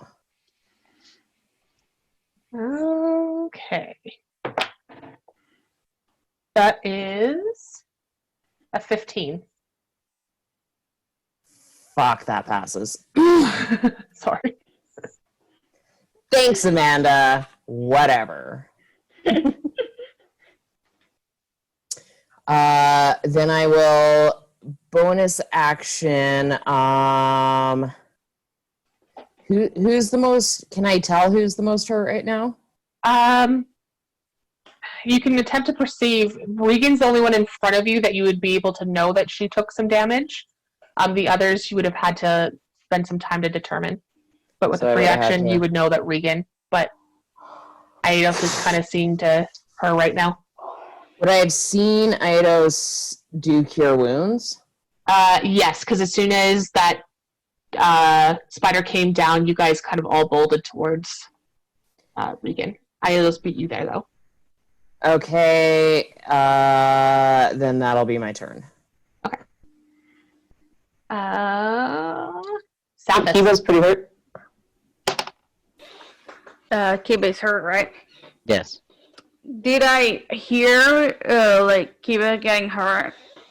From where you're standing, you had a complete line of it. sight to see it. I had a complete what? Sorry. Line of sight, you saw it. So I saw it. All right. Yeah. So I'm gonna. There was a spider that was hurt, right? Yes, all the spiders have taken damage. The one that Kiba's fighting is barely standing. I'm gonna leave that one and just go for another one and toll the dead. And that should be. Let me see.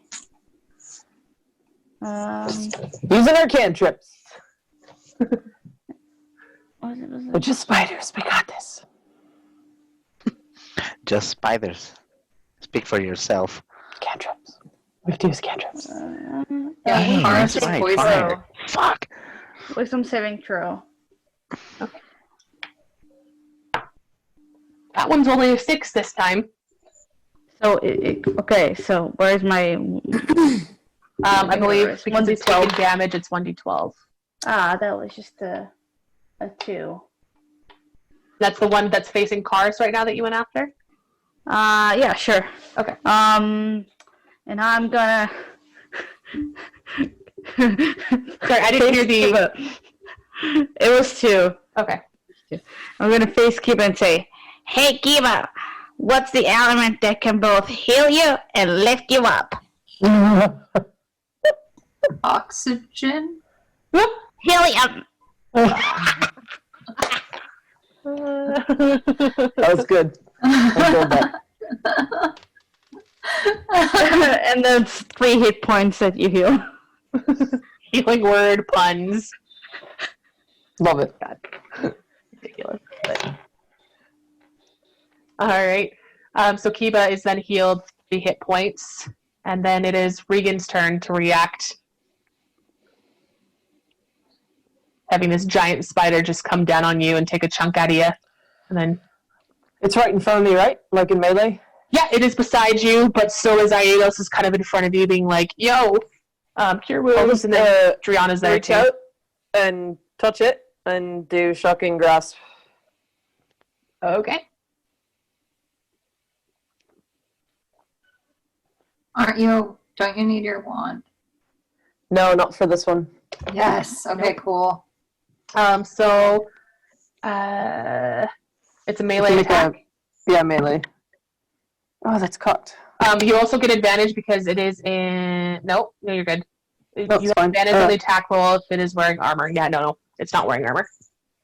19. 19. Yep, that absolutely hits. Do you want to flavor it up? Because this is the first time you're using this spell. Yeah, I'll just reach out and touch it like right above its head, and it'll just shoot lightning down into it. And for not very much damage. 2 points of damage, but it can't use its reaction, so I'm gonna get the fuck out of there now. I will leave and go as far and go position myself. I don't know, somewhere where I'm not right next to something. Sure. And can Gallagher attack that fucking thing that took 20 points of damage out of me in one turn? Yep. Little asshole.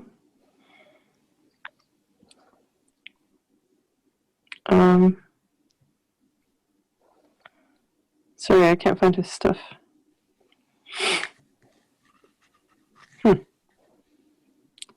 Oh yeah, he's not in there. No, he's not, because they don't have dog in there. But it's not the same thing as a dog anyway, because it's it's different. Yeah. What the hell? Where did he go?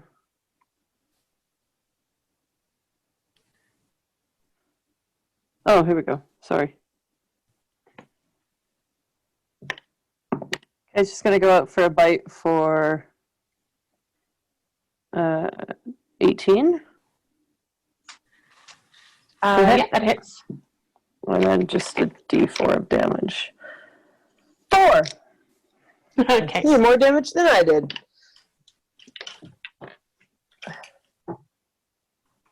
He was very angry. You're a little stunned.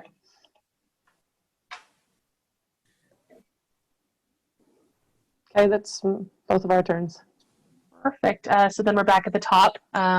Spider on Cars is going to go ahead and roll. That is going to be a 16 to hit. Shit. I can't hear you, Cars. That is my AC. Oh, found it. That is going to be 9 points of piercing damage, and I need another Constitution saving throw. Awesome. This is great. Love it. This is great. That is a 11. 11. Yeah, okay. That is the save. So you take 3 points of poison damage. Oh, good. Only 3. Yeah, your body seems to have gotten used to that first round, but this one doesn't seem to be as painful. The next spider that is on Kiba is going to go ahead and do another bite. And that is going to be a 15 to hit. Yes. That is 5 points of piercing damage, and I need a Constitution saving throw. All right, Constitution saving throw.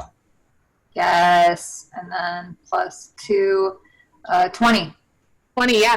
So it again tries to poison you, but because your body is already used to it, and you have that kind of you're constantly on a detox. Your blood is quite pure, anyways. Your ability to fight off infection and poisons is pretty good. You only take 4 points of poison damage. 4.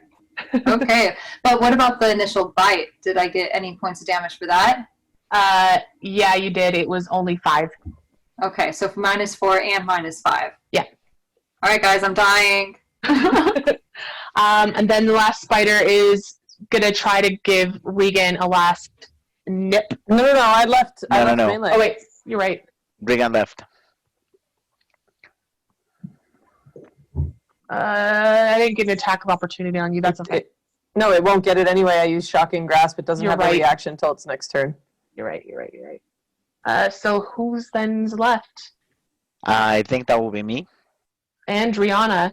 Yeah. But Driana was behind us. I was next to it. No, I jumped on the spider. I'm very It is fully mad. It's going after Driana for the spider biting. Fuck. Okay. Ooh, yeah. That's a dirty 20. Yeah. Shit. You're going to take 5 points of piercing damage. Forgot to add the modifier. And Okay. I need a Constitution saving throw. Oh God, that is not my strong suit. Okay. You have to beat an 11. With my 0 modifier. That's a 9. Alright, so you take the full 11 points of poison damage. Oh, guys, I'm hurt. And with that, it's Karis' turn. Okay, well, he's not feeling so hot right now. With our last attack, he kind of like staggers a little bit and like pushes his hand out, and the firebolt kind of jumps out of there. Alright. How it goes.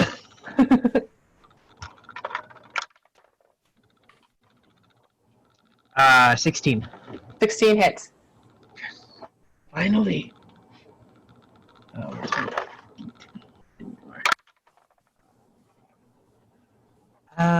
6 points of damage. 6 points of damage. It sears through this spider, but it is still standing. Wow. Barely, but still standing. Let's clean this place up. Who's next? If that's all you're doing, Karis, then it's Kiba. Yep, that's all I will. Okay, Kiba, you're up. Yours is barely hanging in there, too. All right, so if it's barely hanging in there, I am going to do a... Let's go with... fuck it. I'll be basic. I'm going to do an unarmed strike. So- Kiba. All right, Okay, go ahead and so give it another... Are you All kicking it or right. punching it? I'm kicking it, and that's an 18 plus 4. Yeah, go ahead. All right, so let me do the damage roll now. So that is a 2 plus 4 equals 6. I'm going to use it. Wait, is it dead? It is. Go ahead and flavor it as much as you want. All right, so I kick it up, and then I do a flip, and I kick it back down with my heel, and I smash its like exoskeleton with the heel of my foot, and then as my foot slams into the marble floor. Is it marble or is this one wooden? This one's wooden. Wooden floor. I can just feel all of its like guts and blood like go around my toes. And, like I can now, because I'm barefoot, so I like feel all of it. And then I decide to like kind of go Super Saiyan, and I use a key point, and the other spider that's within my range, I do Fury of Blows on. Yes. So let me roll for that. That is a 17. You're on mute. You're on mute. Oh, Did you want to leap the table and go for the one over here, or turn around and go for the one over here? how much damage is the other? I mean, is the other one bloodied? The other one's barely hanging on. That Karis is on the top. Yeah, I'll go do that one then, because that one's next to me, right? It's pretty close. Yeah, Okay. so close. So let me roll for that. That was a 17 plus 4. Yep, easy. Okay. And then I'm going to roll damage on that. That's a 4 plus 4. How do you want to do this? I Sorry. just take my Kill fist and I go as if I'm gonna punch it in the whatever, the like main frame of it, but then my fist like passes it, and then I come back with an elbow, and my elbow goes directly through, slicing it in half. That's amazing. I shake it off because don't I get 2 when I do that? You get 1 more punch, but you've already used 15 of your movement, so you only have how much movement left? I think you have 25 left. Yeah. You could get there. Yeah, I can. Okay. Yeah, that's what I do. 25 makes it. Okay. Yes. You have 40 feet, right? Yeah, 40. Yeah, you can make it for your last punch. Okay, let me roll it to see if it even lands. All right, that is a 13 plus 4. Does that hit? It does. Oh, Go yes! ahead. Yeah. All right. So then let me roll this guy. It's a 4. Okay, so I'm gonna do 8 damage. All right. And then basically what I do is I do like a front handspring, and then I just jump on it with both of my feet, and I squish a part of it, like both feet down on top of it. It collapses under you a little bit, but then it shakes you off. It is still up, but you have done damage. I do a graceful backflip, and I land like one of those assassins with like one knee down, one hand down, and like one arm Roll ready me to go. an acrobatics to see how well this all looks. Oh, it will look amazing. Okay, let's see. That's a 12 plus 6. 12 plus 6, 18 It looks for acrobatics. It's a little slippery due to all the bug guts that you've gotten in this round, but yeah, it looks badass. I have like little sparkles around me. I hope that Driana is like, I'm so happy I trusted that monk. Yes, All right, that's deeply and- impressed. End of my turn. Thank you for leaving something to kick ass too. Aidos, you're up. Alright, so the spider is really close to me, so I cannot use the bow, so I'll take out the 2 swords and try to do a 2-weapon fighting Sure. attack. Sure, we'll roll with your dominant hand first. That'll be 12. 12. Do you have your swords? Nope, that Yeah. first hand just misses. Great. It moved out of the way. Okay. So go ahead with your left hand. It's actually 15. 15. That one hits, and you can go ahead and roll your damage, but because it's with your offhand, it is considered without the modifier, so it's just a straight dice roll. Alright, that's be 5. 5. Yeah, you go ahead and slice it, and it gives out a shrill shriek. And it looks like it's very, very, very close to dead, but it is not quite dead. Alright. Fuck, I was supposed to use something else, but that's fine. Is that all I can do? Unless you have a... Yeah, that's it. That should be it. The offhand is the bonus Is your action. bonus action. Okay, Yeah. cool. Driana, you're the last... maybe the last up. Okay, I have a question. I'm looking at my thing here on D&D Beyond. My unarmed strike is showing dealing 0 damage. It's because you have no strength. Yeah. Fuck. I have no weapons. I don't have my spell components. You I mean, can there's still... nothing you can do without material components. You can still bite it without Yeah, the I blood was trying charm. to say, you can try and bite it. Shh. Some of us don't know that yet. You know what? Fuck it. I am...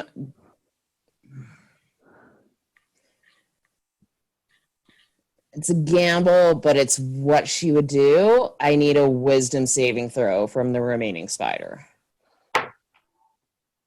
18. Fuck!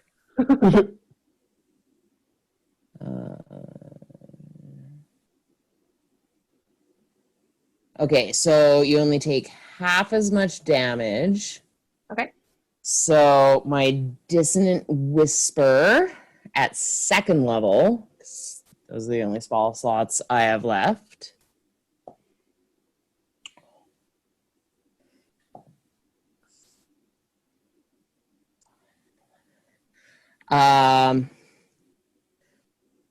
I will suck out all of your innards and wear your shell as my armor, glorying in your death. And it takes 11 psychic damage. Well, it does not understand the words that you are saying, but it does have a psychic effect anyway, so it just feels like its brain is boiling, and it definitely did not have 11 hit points left. It only had like 3.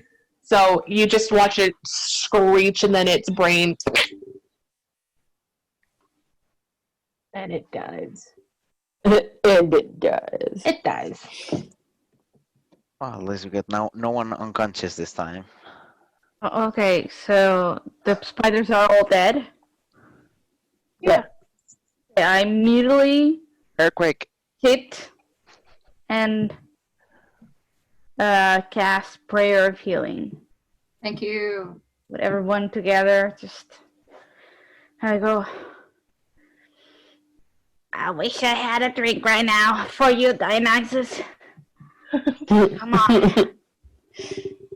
Give us the fluid of alcohol into our hearts, so may our bodies be strong and ready for the party to come. 8. Oh.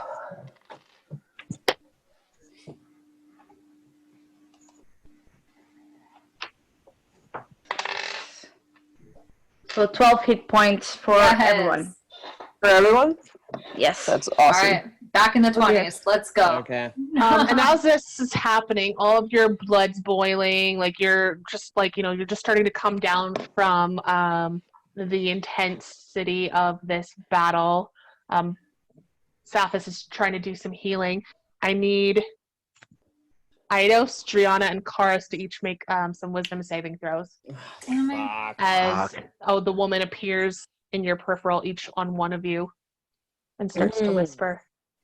18. 18. 15. 15. 13. 13. Driana, you manage to, you feel an anger boil up and your eyes dart towards Regan, and you feel that hunger. You got that primal hunger, but you're just you shake it off, that's not me. That's not what I want, as the voice was like, get her, you're hungry. But you shake it off. Aidos, you felt instinctively your hands and your eyes move towards Driana, and you are so close to be lifting, and then you drop your weapons. You completely drop them. Karis, Thank God. you can go ahead and attack Driana. All right. I'm feeling angry, right? Question, Actually, wait, though, what are did we you roll? still in battle? What did you 13. roll? No. You 13. No, we're not. We're And not. this is the second time you've been affected. Hold on, just let me check.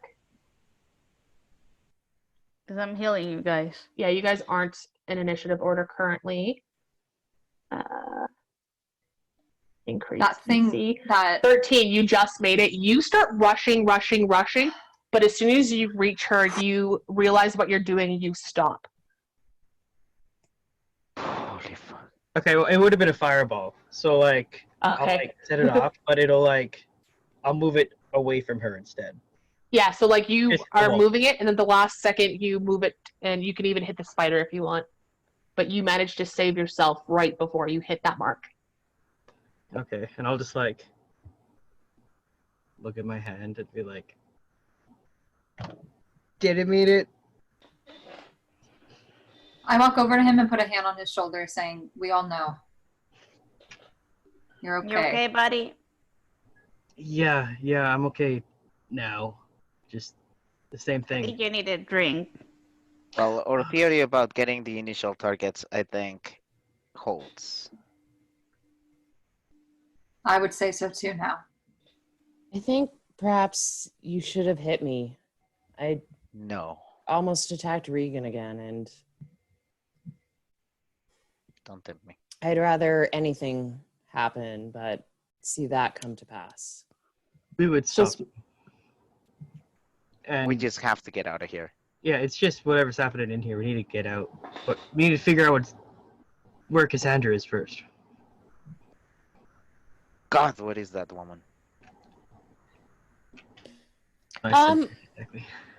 Maybe an obvious solution. Have we tried calling for her? Like, No, because it's creepy as fuck in here. You might be Well, right. Where are we gonna get? The attention of some spider? All right, I start yelling too. Sandra! I give in to the chaos. Amanda, you're on mute. Amanda, you're the one not yelling. Oh, yeah, I'm not yelling. Cassandra!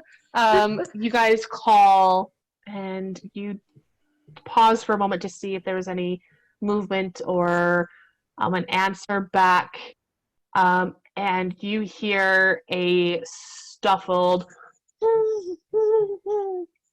and you guys go look and you see that hole that's in the ceiling and you look up and you see that there's webbing cocoons above and you think she's probably upstairs. I go. I use an acrobatics and I leap from a corner and then on and I try to grasp the cocoon or at least like put myself in the hole depending on which one is first. Sure. All right, let me roll for acrobatics. Click. That is an 11 plus 6. It is 17. Does that work? Yep. So you managed to get yourself up and you boost and you can't get to her because she's actually the cocoon hanging from the roof, but you can boost yourself up to that main floor. And you immediately look around and you see More spiders. No. Kidding. Do not. I mean, bring it, whatever. This room, it is heavily webbed, but you see that there is a bed and a... Where is it?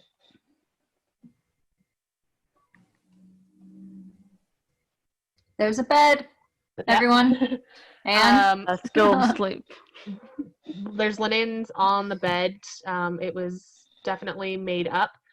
There's a wardrobe sitting on the far wall. It's there's a dusty wardrobe in here. It's very dusty. You see an empty tub. That's weird. And a spiral staircase in the middle of the room that's leading up to the next floor. Can I reach onto that if I do another jump off of like being on the wall? Yeah, absolutely. And you see a couple cocoons, more like a nest, but there's an object about the size of a human that seems to be wrapped up. Okay, so I try to get up there.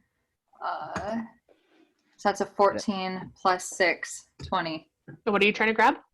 I'm trying to get to the stairwell that allows me to get to where the human is wrapped up on. Yeah, the stairs, it's in the middle of the room and she's kind of chained up.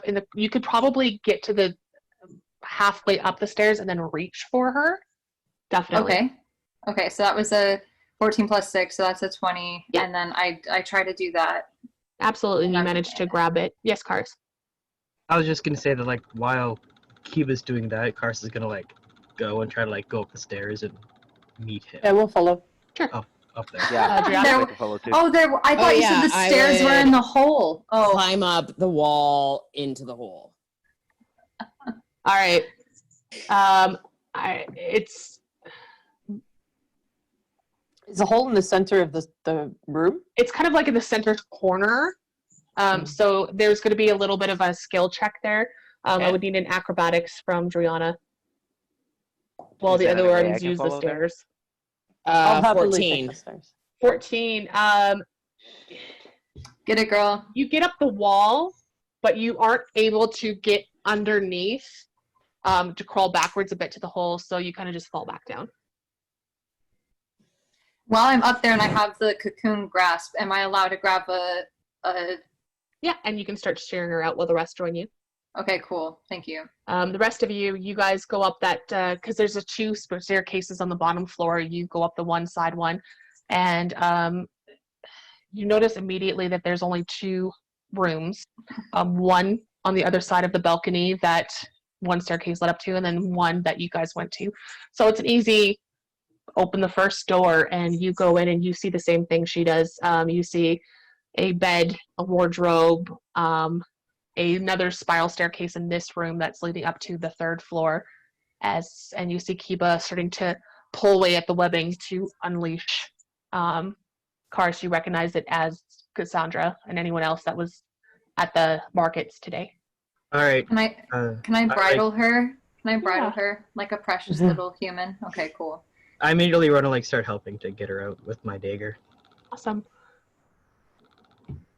I'm gonna use my dagger with any other human shape. Is there anyone else? Yeah, I'll look to see yeah. if there's anyone else. Go ahead and roll an investigation.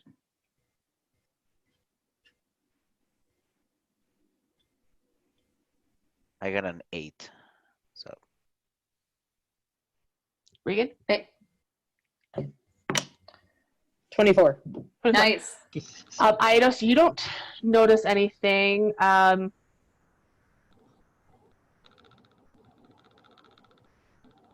As for Regan, you start to go through another thick webbing, and immediately you stop yourself and pull back. You know, roll me a nature check.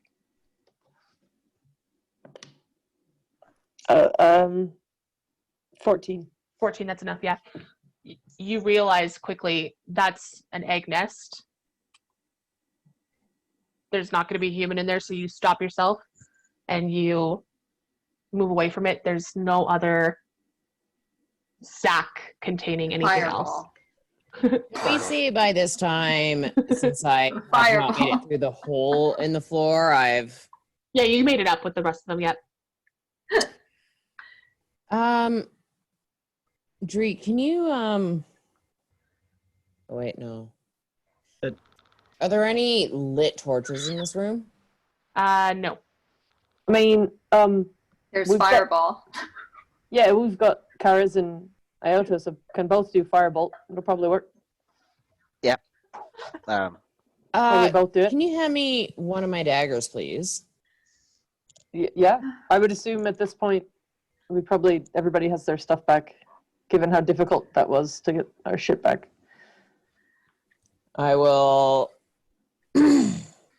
send the dagger into the egg sac, and using the fire that they've created, cast heat metal on the egg sac. The egg sac's not metal, so the dagger that you're holding would heat No, up. I put the dagger in it. Yeah, so the dagger will heat up around it. Yeah, it gets hot. And you see immediately little tiny spiders start running away. Fireball. Roll your damage. Okay. Yeah, Redding Firewall here as well. I can't do Fireball yet, otherwise I would have just burned the whole thing in 1 second. Yeah, I mean, Can I toss you your wand? That's 14 I feel like I don't have the points spell of level fire yet. damage to the egg sac. Awesome. Yeah, the egg sac ignites just from the burning alone. It's not really igniting as much as it is like melting around it. You see a lot of these baby spiders just start to curl up. You'd see about 4/6 of them are dead, but you see about 2/6 of the spiders start crawling up the walls and trying to I escape. just try to step on some of those. They're on the walls going up towards the ceiling. They're heading. I'll go with the horns, there. like trying to like. All right. Roll me dexterity if you're going to start squishing. no, I'm There's a gonna be lot of throwing them. a There's fireball. hundreds, so you're going to be spending a lot of time doing this. How many natural ones did I roll today? Oh boy. no. How many? A lot. The new record. Can't believe Oh it. man, I've had some rough nights. I think I Bailey rolled- rolled 5 in a row one night, and we actually did the statistics to it, and it was in the billions that this shouldn't have happened. Yeah, and then the next time I played, I think I rolled 6 in a night. It wasn't all in a row, but I roll a lot at once. He goes into the dice jail. Yeah. I mean, I'm gonna start trying to do what I can. I'm assuming the guys are casting firebolt, and I'll do whatever the fuck. You don't see these spiders are only about like that big. They're not coming after you. They're not attacking. They're just trying to escape. Yeah, but they're nasty. And it's yeah. They're gonna get big. They're gonna get Essentially. huge. They're Yeah. gonna get big. Essentially. So I'm gonna kill as Question. many as I possibly can. Can I like take We have a torch out and just start like waving it Yeah, along you there? have about 200 to kill. Yep. question though. Yeah. Do we have Cassandra, and do we know Eva if is she's cradling alive? Cassandra and she's crying. And kind of Oh. just like Okay, I forget the spiders. Is she hurt? Kiba can roll a I medicine look check. over. All right. Oh, medicine. Does Excuse anyone me. have a kit? Oh, okay. Actually, that's not that bad. Cleric, maybe? I don't have one. 16 minus 1, 15 for medicine. 15. She has a couple bites in her and she looks a little sickly in the face, like she has been bitten and poisoned, possibly in the same way that you were. Otherwise than that, she looks okay. She looks terrified, and you hear her speaking between sobs. And she says, "We have to get out of here. We need to leave." I'm just like waving a torch, trying to get as many as I can. Cassandra, I understand. It's going to be honey okay. so pure, Cassandra. Your honey so sweet. The taste of it can heal anyone, even you, Cassandra. As you're singing, her body is healing. I'm assuming what you're giving her, but Yes. she's quite frantic, and she looks with fear in your eyes, and she says, "Okay, I'll mark that down." And she says to you,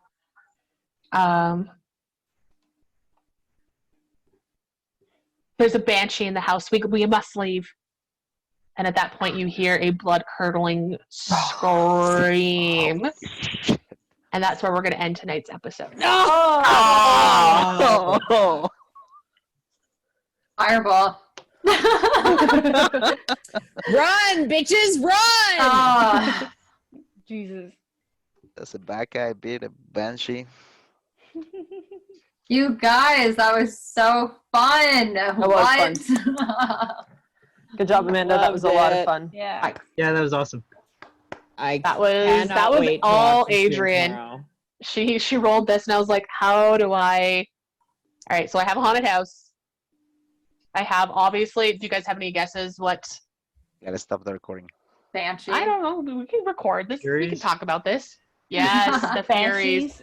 There, apparently there's a banshee here too, but yeah, you guys were attacked by the Furies, and that's what Adrienne rolled is haunted house with the Furies, and Autolycus is appearing somewhere. That was That's awesome. awesome. So it was like, think. How do I tie Aphrodite to With haunted the house with the Fury. Furies and Autolycus? You did so good! It was really good. You did amazing. That was Quick. incredible. That was insane. I would like to Applause to thank you, Amanda, and applause Thanks. to Adrienne Wilkinson. Both of you. Yeah. Wild. Thank you, Adrienne. Yeah, That was thanks, really Adrienne, fun. for giving us the opportunity to interview you, and just hanging out and playing. She knows how crazy and wild I am, so Yeah. yeah. But that being said, man, also a shout out to Ellie Green, because in a Ellie. panic I was like, I need someone that I can trust that can like immediately recall some things, and I had to ask her like, has Autolycus and Aphrodite ever met? And she found out that yes, they have in an episode of Hercules, sort of. Nice. Hercules Sort was of. walking with a pig, and this pig said, "I want to be a human," and Aphrodite thought it would be funny to turn this pig into a human. So this pig human looking like Aphrodite was walking around with Hercules that was hanging out with Autolycus, and Aeolus with a chicken that was actually Discord and was turned into a chicken by Ares. And then there was a Godzilla moment, and I was like reading this, and I was like, Ellie, what the hell did you just stumble upon? What is this Hercules stuff? Who wrote this? Hercules. Crazy. It's Hercules for you. Yeah. That's That makes a lot of Called sense. One Foul Day, and I was like, oh my god. Yes. Of course it is. All right, so I mean, What does shady mean? That's- That was awesome. Oh, Kiva, Dude, you guys Savis, were we so missed much you. fun. we totally missed you guys. Yeah. I would Happy miss you. anniversary to Xena, because it's this Right? week that Yeah. is no, 25th anniversary. September 4th, so the Friday, so that was Exactly. yesterday, and Yeah. like that's crazy, 25 Crazy, years. 25 years. Well, let's take a moment to appreciate. Had it Yeah. not been for Xena 25 years ago, who among wouldn't us have would met. actually know each other? Like, No, really? None. Really? Especially across the well, world. I will know any of you guys. Amazing. Yeah, I Yeah. would know a single one of you. Yeah, Robin and I same. have a very slight chance because we do have a mutual friend. We won't name that person, but we did have a mutual friend at one point. So there is a slight possibility we Like might a have been at the same party one time. 0.001% 0.000%. chance, because that shared connection, It's not a very Hey. strong one. it's not a good one. I wouldn't have met the lovely Canadians and Americans and Mexicans here. Like, oh my God. Like, I wouldn't have the opportunity to have gone to Canada or to United States as I went. It's just, Or the Xena retreat. yeah, Yeah. the Xena Yeah. retreat. Yeah, Xena retreat is a big one for all of us, Yeah. for sure. That's how That's we all definitely- met. So That's how, Yeah. that's how I And- met everyone. Might I say, we probably would have heard of Hey King eventually, because I they're going to actually make knew it of big Hey and King. they are amazing. And I knew about them before Resilient Retreat. I knew of Hey King because they had played in Calgary not long before they were at retreat. So That's right. We did play Calgary. That was one of my Yeah. all-time favorite shows. And there was Yeah. people that worked with Bailey's company that had gone to the show and said, "Oh my God, there's this band. They're kind of like." It was another LGBTQ Weird. person, so they said that they were like the new Tegan and Sarah, and they pulled up a YouTube video that it wasn't like official music, but it was like someone had filmed pieces That's of the so music, cool. and so Bailey was like listening to it and was like, "Yeah." She came home that day and she pulled it up on the TV, being like, "I think they're gonna be something someday." And I was Oh, like, that's "Oh, I cool. like it." when we found Taylor. out, anyway, so when we found out that you guys were going to be at Xena retreat, I was like, that's like the weirdest coincidence crazy. ever. Well, we were Wow. there It is- unofficially. We were there doing the documentary Yeah. about Yeah. queering the script. We were working Queering the PA script, jobs. And yeah. I was sitting in the green room with Natalie, and I was doing for games night. I was doing some cutting out some things, and she was sitting in there, and she was like, "I'm in a band." I was like, "Oh yeah, that's cool." And she's like, "Yeah, they're called Hey King." I'm like, "Oh, that's awesome. Why do I recognize that name?" Bailey had literally like just before. Yeah, it wasn't long before retreat wasn't that you guys were in couple Calgary. weeks, I It's think. funny. But still, Xena is what unites us. Yeah. And then the that very was- next year, It they is. came It's back, the and I was like, "Oh, that's reason- that girl." Taylor, I'll be waiting for the European tour. Us too, because America's not. We're not reopening anytime soon. Might be a Listen, while I'll before throw all Americans the can go. money. Go to Italy, go to Portugal, I'll go. Yes. It is the reason that we actually know Taylor, and as opposed to know of Taylor. That's Yeah. why we're all here playing this awesome game, which Yeah. I have to say we need to give some props to Amanda. Like Yeah. the amount Yes. of work, what she has managed to do here is What? it There's cannot be understated. It's Oh, before we even Amazing. I want to started, get in. I'm she caught starting me a up with fan club. everything. Yeah. Huh? Oh, Amanda. Yes, fan club.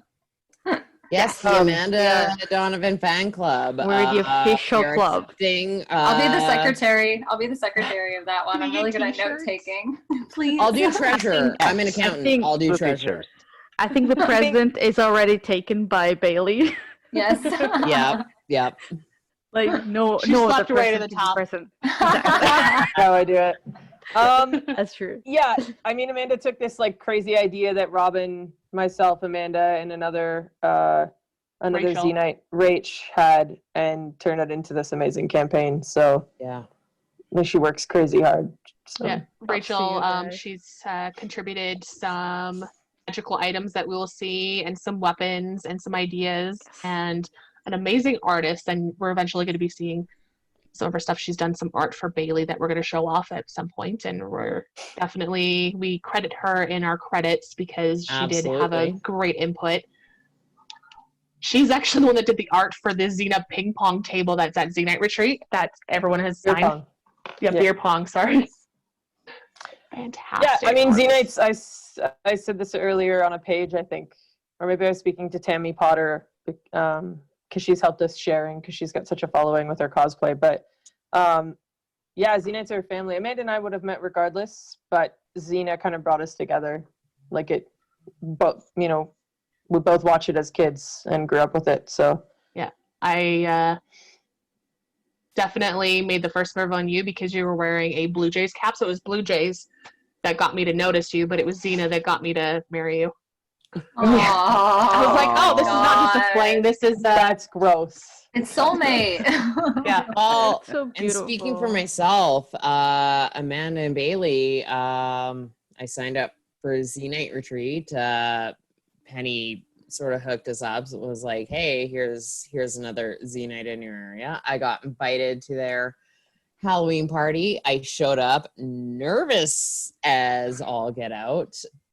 And yeah, I had no way of knowing, but these ladies, they're family to me now, you know? True.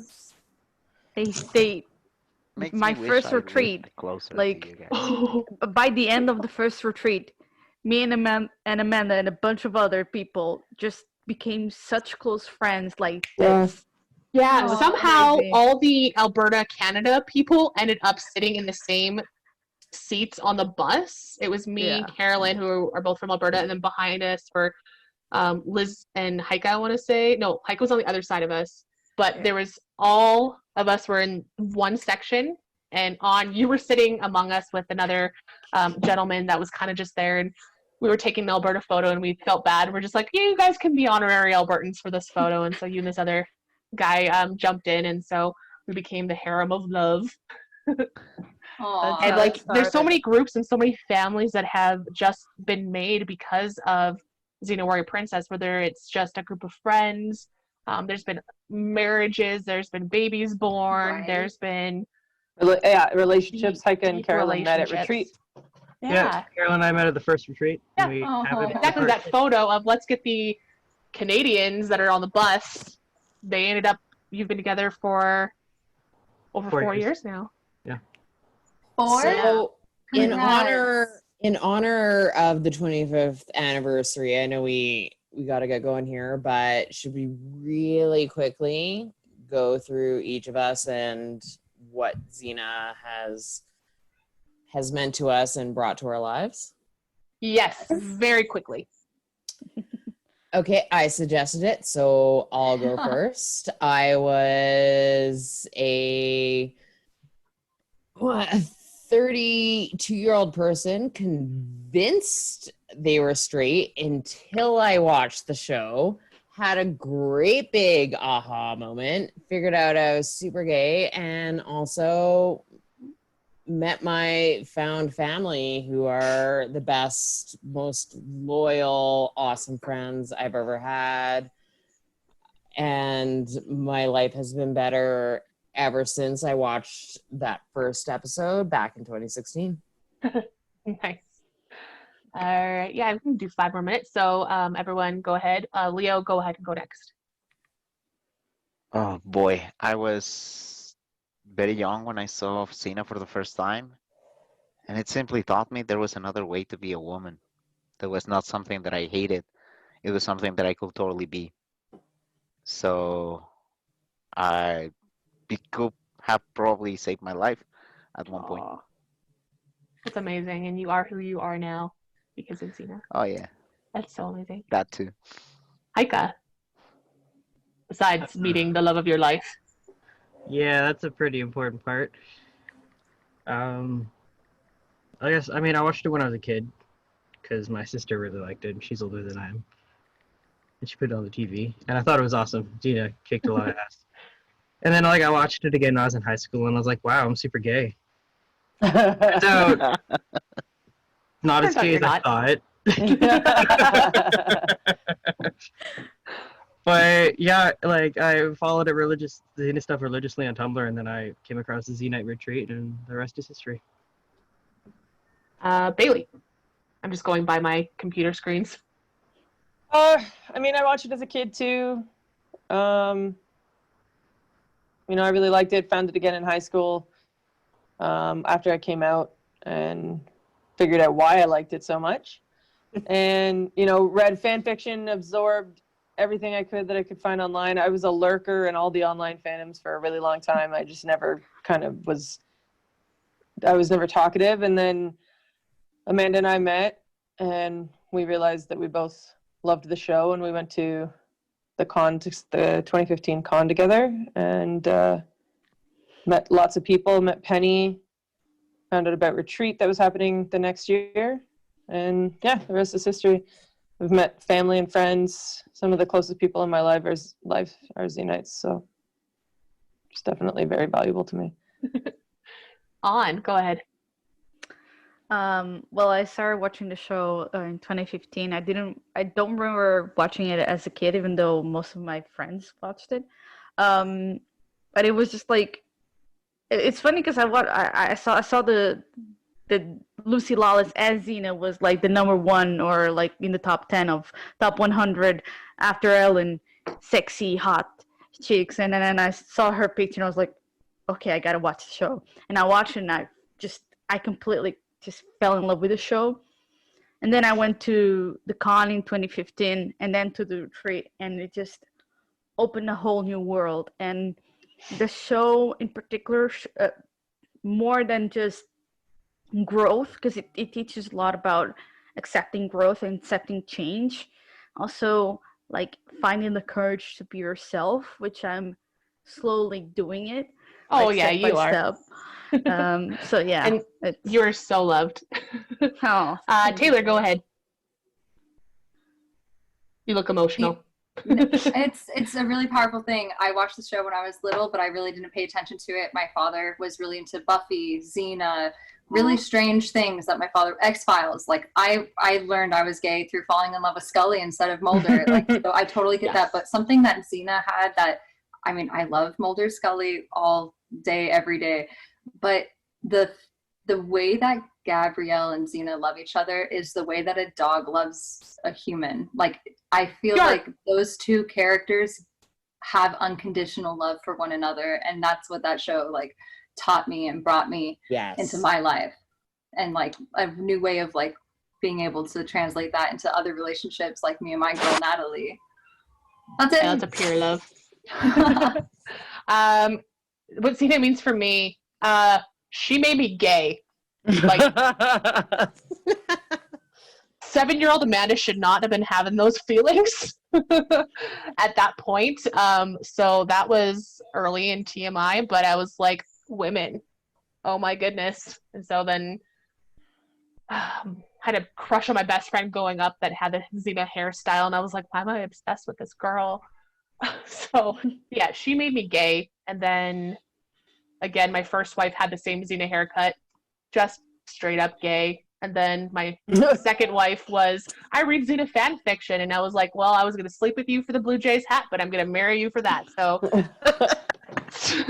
highly just gayness everywhere. She's my root. But yeah, so that's going to be it for the night. Thank you, everybody. We're going to pick up the rest of this adventure in 2 weeks' time. So we will be back for another episode of Adventures in the Known World on September 19th.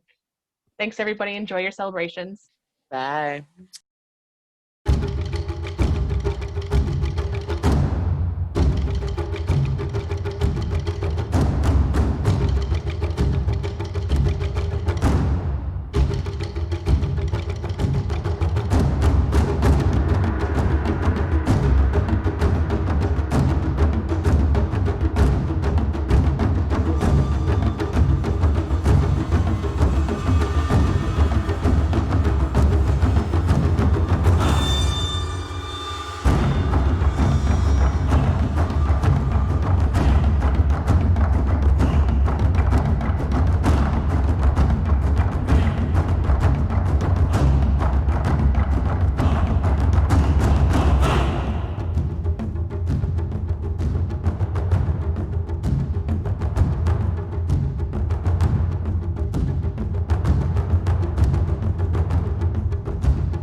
stretched to my side, and in the front seat I spread my fingers out when I learned to drive. Well, I was waiting for your hand, I was waiting for you. Yeah, I was waiting for your hand, I was waiting for you. When I was alone, I watched them slip as they sliced into my skin. At that hospital, where the blood poured over my arms and the light shined in. Well, I was waiting for your hand, I was waiting for you. Yeah, I was waiting for your hand, I was waiting for you.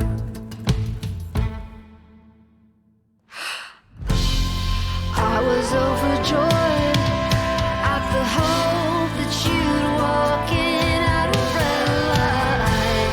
All the days that I did not know if I'd make it through the night. How lucky am I to be alive, to love you. How lucky am I to be alive, to love you. Let me go back and tell me I'll survive, and say someday you will find me. Let me go back and tell me